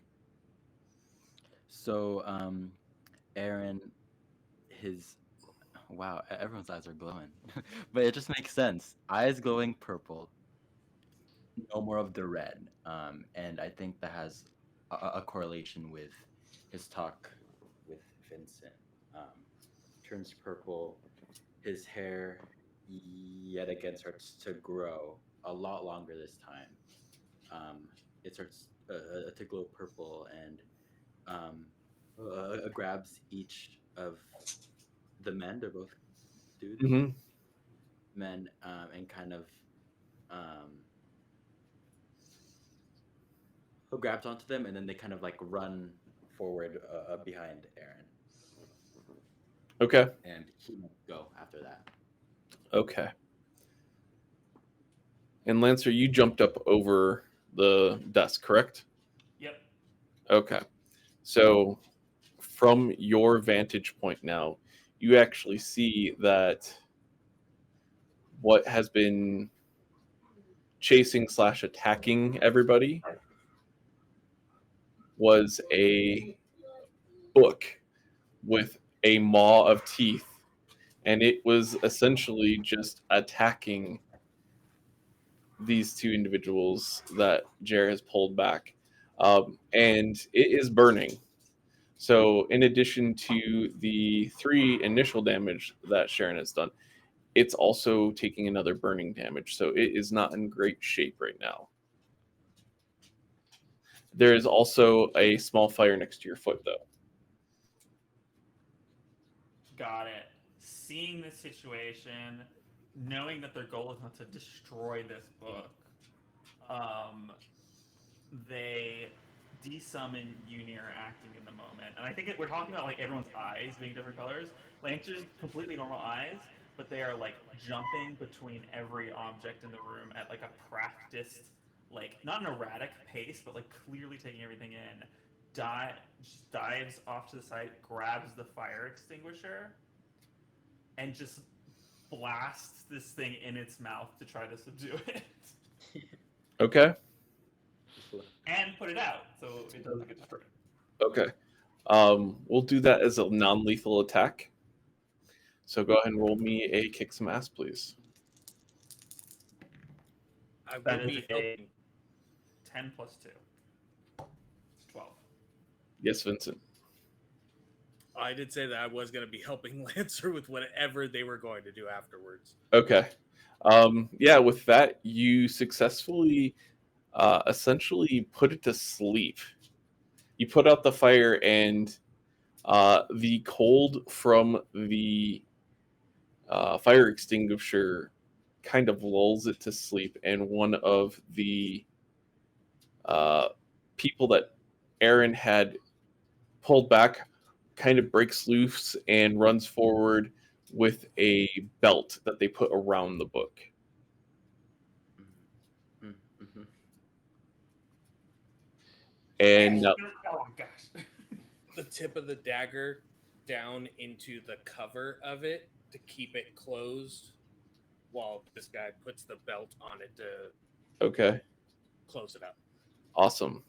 Yeah, so you managed to successfully subdue the demonic book, and the workers turn to you. And Lancer, would they recognize you?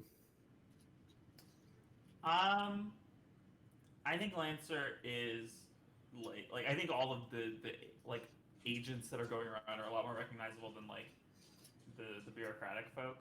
Okay. And Lancer is also probably one of the more like nice people. So yeah, probably. Okay. Ah, Lancer. I didn't think I'd see you in Chicago. Well, I make my way around. Clearly you had a bump today. Yes, I'm not entirely sure what happened. This book was being processed and apparently was left unattended. I see. Where was this unattended? It would have been in the back room where we process all. So I have a bunch of questions for you. But give me like 1 second. Vincent's changing bullets out right now. And Lancer will put their like hand to their mouth, but then like wave you to like continue, like tell them to like continue talking as they will make their way to the back room. Okay. And they continue to tell you, yes, back room where we process all these. Normally we have somebody back there that monitors and goes through this. You changing your lights there, Vincent? No, Vincent's trying to hand Lancer the dagger he made earlier with Okay. the silver and the wood. Okay. I'll take it. I'm not turning down free shit. Okay. It's the only lead we got. Yep.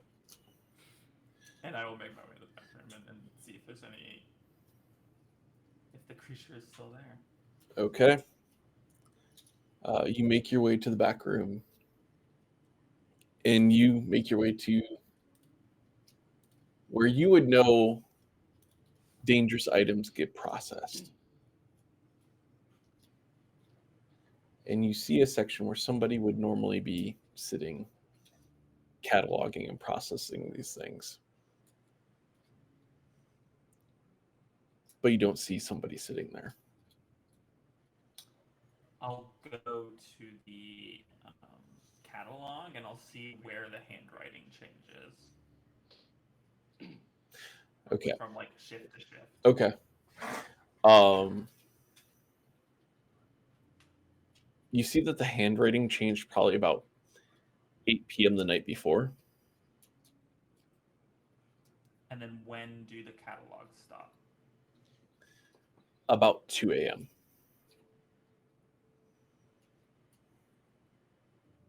So this was, we're like doing this first thing in the morning, so this was like 6 hours ago. Giving them one last once over for any threats, and then we'll return to the group.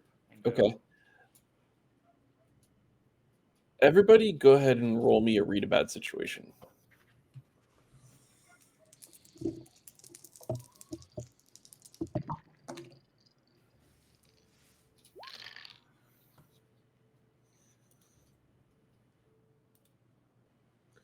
What adds to that again? Or is there anything that adds Sharp. to Sharp, yeah. that? Okay. If you failed, make sure you mark the experience. I got a 9. Okay. Okay. 7. I got a 5. Okay. Aaron, make sure you mark the experience. I leveled up. Congratulations. Okay. Lancer, as you're kind of going through things, you actually hear what sounds like somebody snoring softly.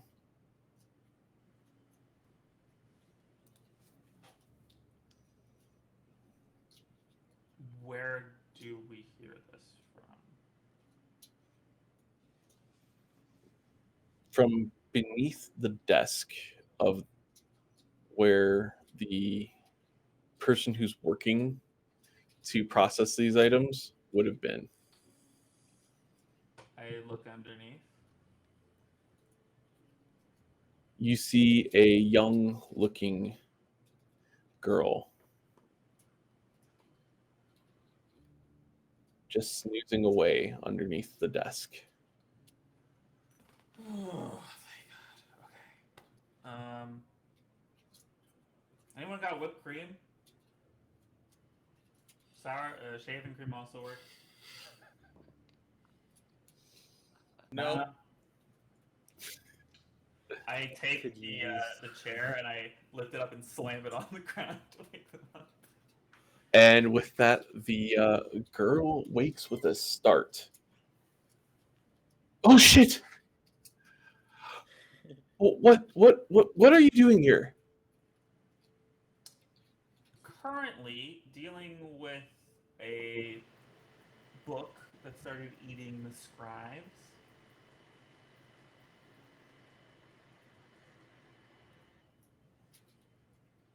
Book?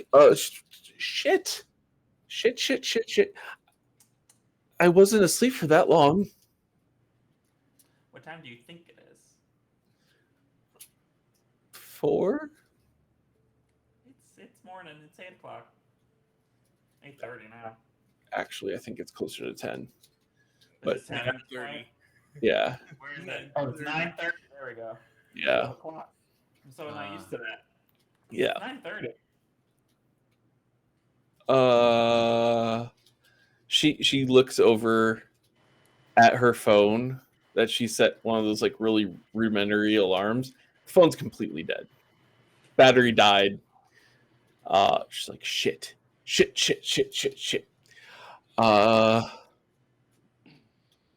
Is everybody okay? You guys okay? You hear them in the other room. One guy's like, I've got a little bit of a singe on my arm, but otherwise I'm fine. Sure to do that.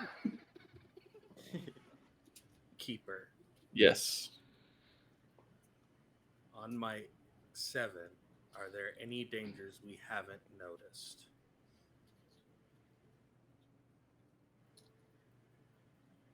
No.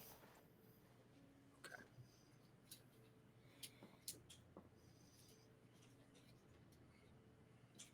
Dagger back. Magnum put away. No, I have the dagger. It's my job. No, the Sikaris dagger. Oh, the Sikaris dagger, Put yeah. away. Okay. No, usually it's pretty quiet here. I don't. There's usually not a problem with me taking a nap. Did you do it mid book? Did you take this out, open it, start cataloging, and then go to sleep? This would have been a new edition that came in. I might have fallen asleep while I was doing it, though. Underneath the desk. Okay. I'm a heavy sleeper. Yeah. We got that. No, don't worry about it. It's fine. It happens to everyone.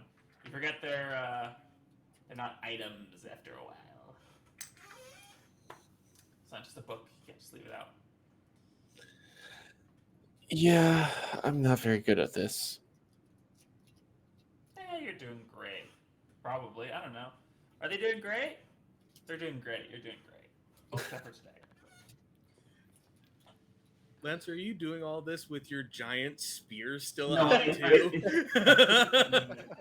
When I went for the fire hydrant, I put it away. Okay, I was like, that You're would be doing great. great. You're doing awesome. This is so good. I don't think I could enter a room with it. It's 9 feet. Like, it's huge. Fair. Massive. Yeah. All right. And those ceilings. Right? Look, it's not like a spear. It is a proper spear for warfare. Excellent. All right. Well, with that, the scribes that you saved come over to you and say, "You mentioned that you had some questions." Yes, we're looking into a pretty significant entity that we worry is connected to some sort of chthonic force, possibly the King in Yellow, or maybe a demonic entity. Mm. Do those? And I'll explain like some details on like, yeah, it's making everyone angry. It's doing these things. Okay. Chthonics, we do have some experience with. As far as the King in Yellow, we have not had a ton of experience with, but there are some texts that we may be able to find for you. That'd be wonderful. Anything. I vaguely remember reading once about a weapon that could, when they kill the person, they are erased from history. Could you look into that as well? We can definitely look into that as well. If you'd like to take a seat in the waiting room, we'll pull that information together for you. Yeah, that'd be great. And one of the scribes just opens up a door in the wall and just kind of pushes it, and a wall opens for a door. And it's a library room where you can do research. But with that, we are going to call it for the evening. Vincent's going to ask the scribes as we're walking into there. The research that we do here as well, can you forward copies of it to, and he'll list Sikaris, the TIA, and the address of our safe house. Like if they can make copies of it and send it there as well. anything that we can make copies of safely, yes, we will. Thank you. And with that, we will close out the game section of tonight and move into the experience questions. Did we did we conclude the current mystery? No. Yeah, we got it. No. Nailed it. It's No. the book, right? Totally nailed Okay, it. We Matt. figured it out. It was the book. It was the book all along. All along. It was the Agatha gin. all It's the gin. along. Yes. Did we save someone from certain death or worse? Yeah. Yes. When that book Did eats you, you get turned inside out. Yeah, it's crazy. Okay. Did we learn something important about the world? Yes. Yeah. Silas Nightfall is the current leader of Oh, the true. Supernatural Court, was elected by all of the members there, and is our current, like, enemy of an enemy to a friend scenario right now. As well as Monster Dearest is in town. True. Yep. And did we learn something new and important about one of the hunters? Sharon. Yes. Absolutely. Aaron, Lancer, Sharon, Vincent. Yeah, I think we got the full gambit there. So you all get to experience tonight. Make sure you mark it and level up as needed. Ooh, I let's level go. Yep, you get 2 experience for making those Let's points. go. Okay. And then we are going to go into our stars and wishes. And so I'm just going to run down the list of people that are in my screen here. Lancer, we'll start with you. Who would you give stars to, and what is your wish for Lancer? I mean, I loved that scene. I get to go first, so I get to praise it. Sharon's scene cutting the tattoo out, and then I was acting all squeamish, and I am squeamish, but I love that kind of stuff. I love that, like, very, like, real part of, like, trying to deal with situations, and, like, yeah, if you have to get something off of you, you'll eventually try that. So it's so good. Okay. Wishes. I'm excited to see some of these, like, mysterious benefactors or parental figures showing up. Okay. Very nice.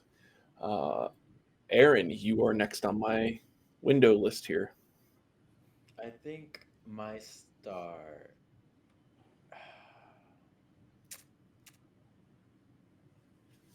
I'll have to give it to Sharon. Also, I did. Again, I agree with Adam with Lancer. That was like, ooh, skin, but it was like really cool. I think it was really cool, and it adds the depth of like you not even wanting your powers, you know. And I think that's really cool. And I'm excited to see what comes of Monster Dearest, aka Lucille. And for my wishes, I think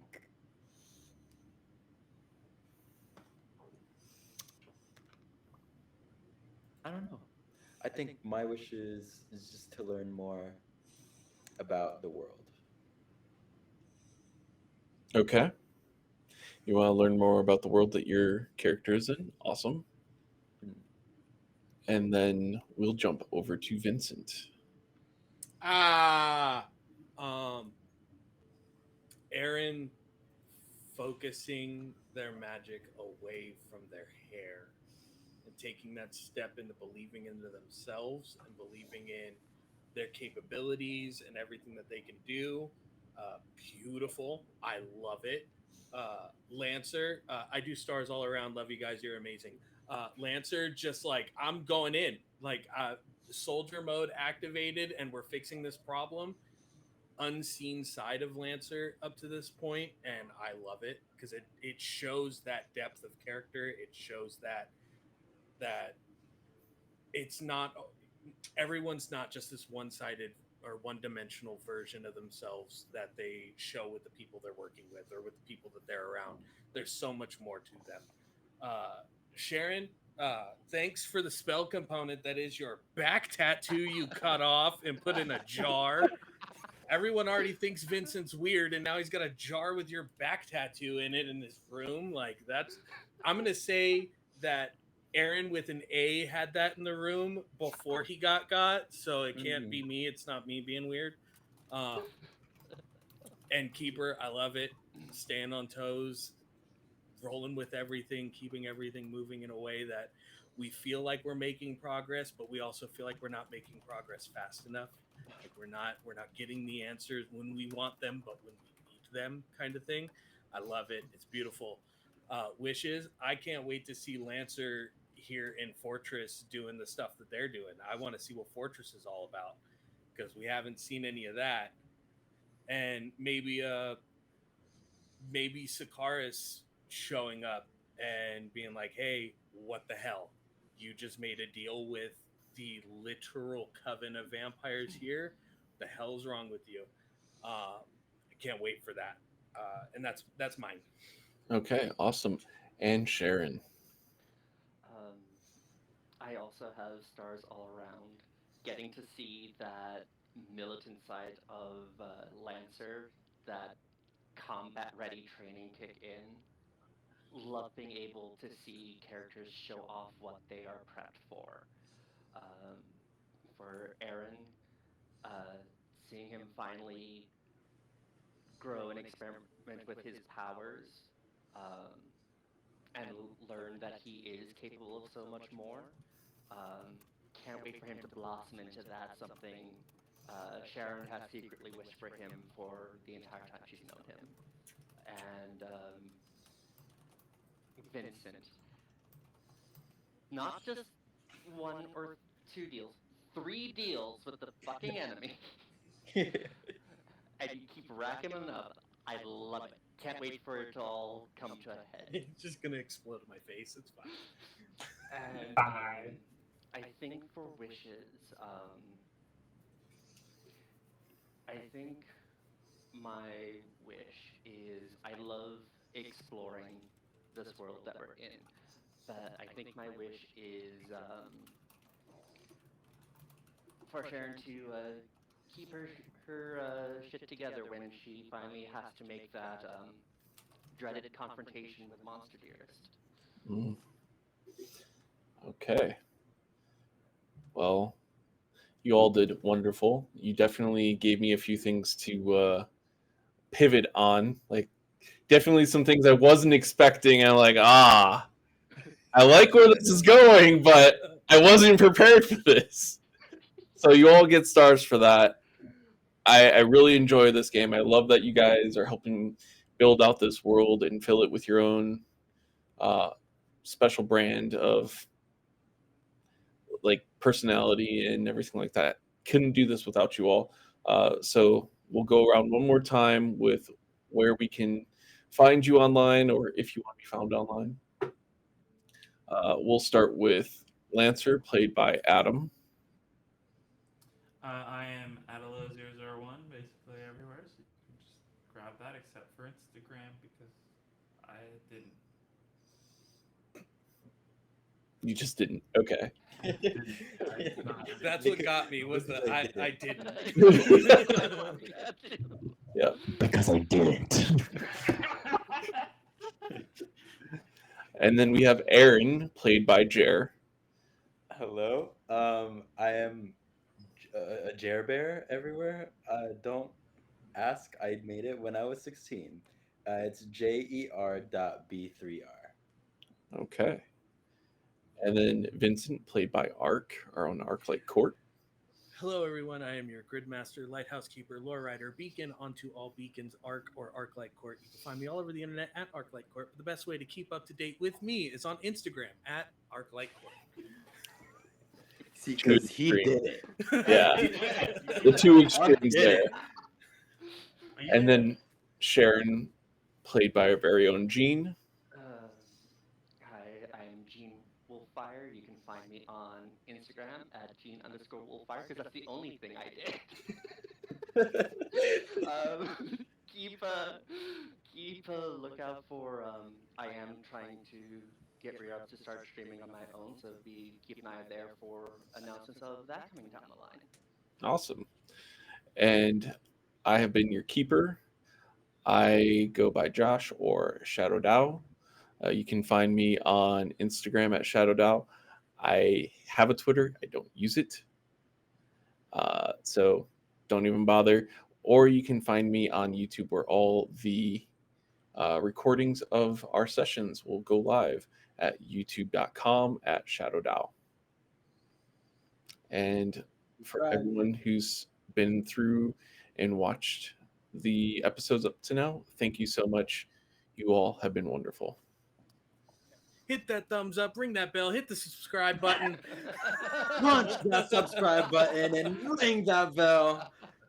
Everything helps. Yeah. Remember to turn on notifications on your phone.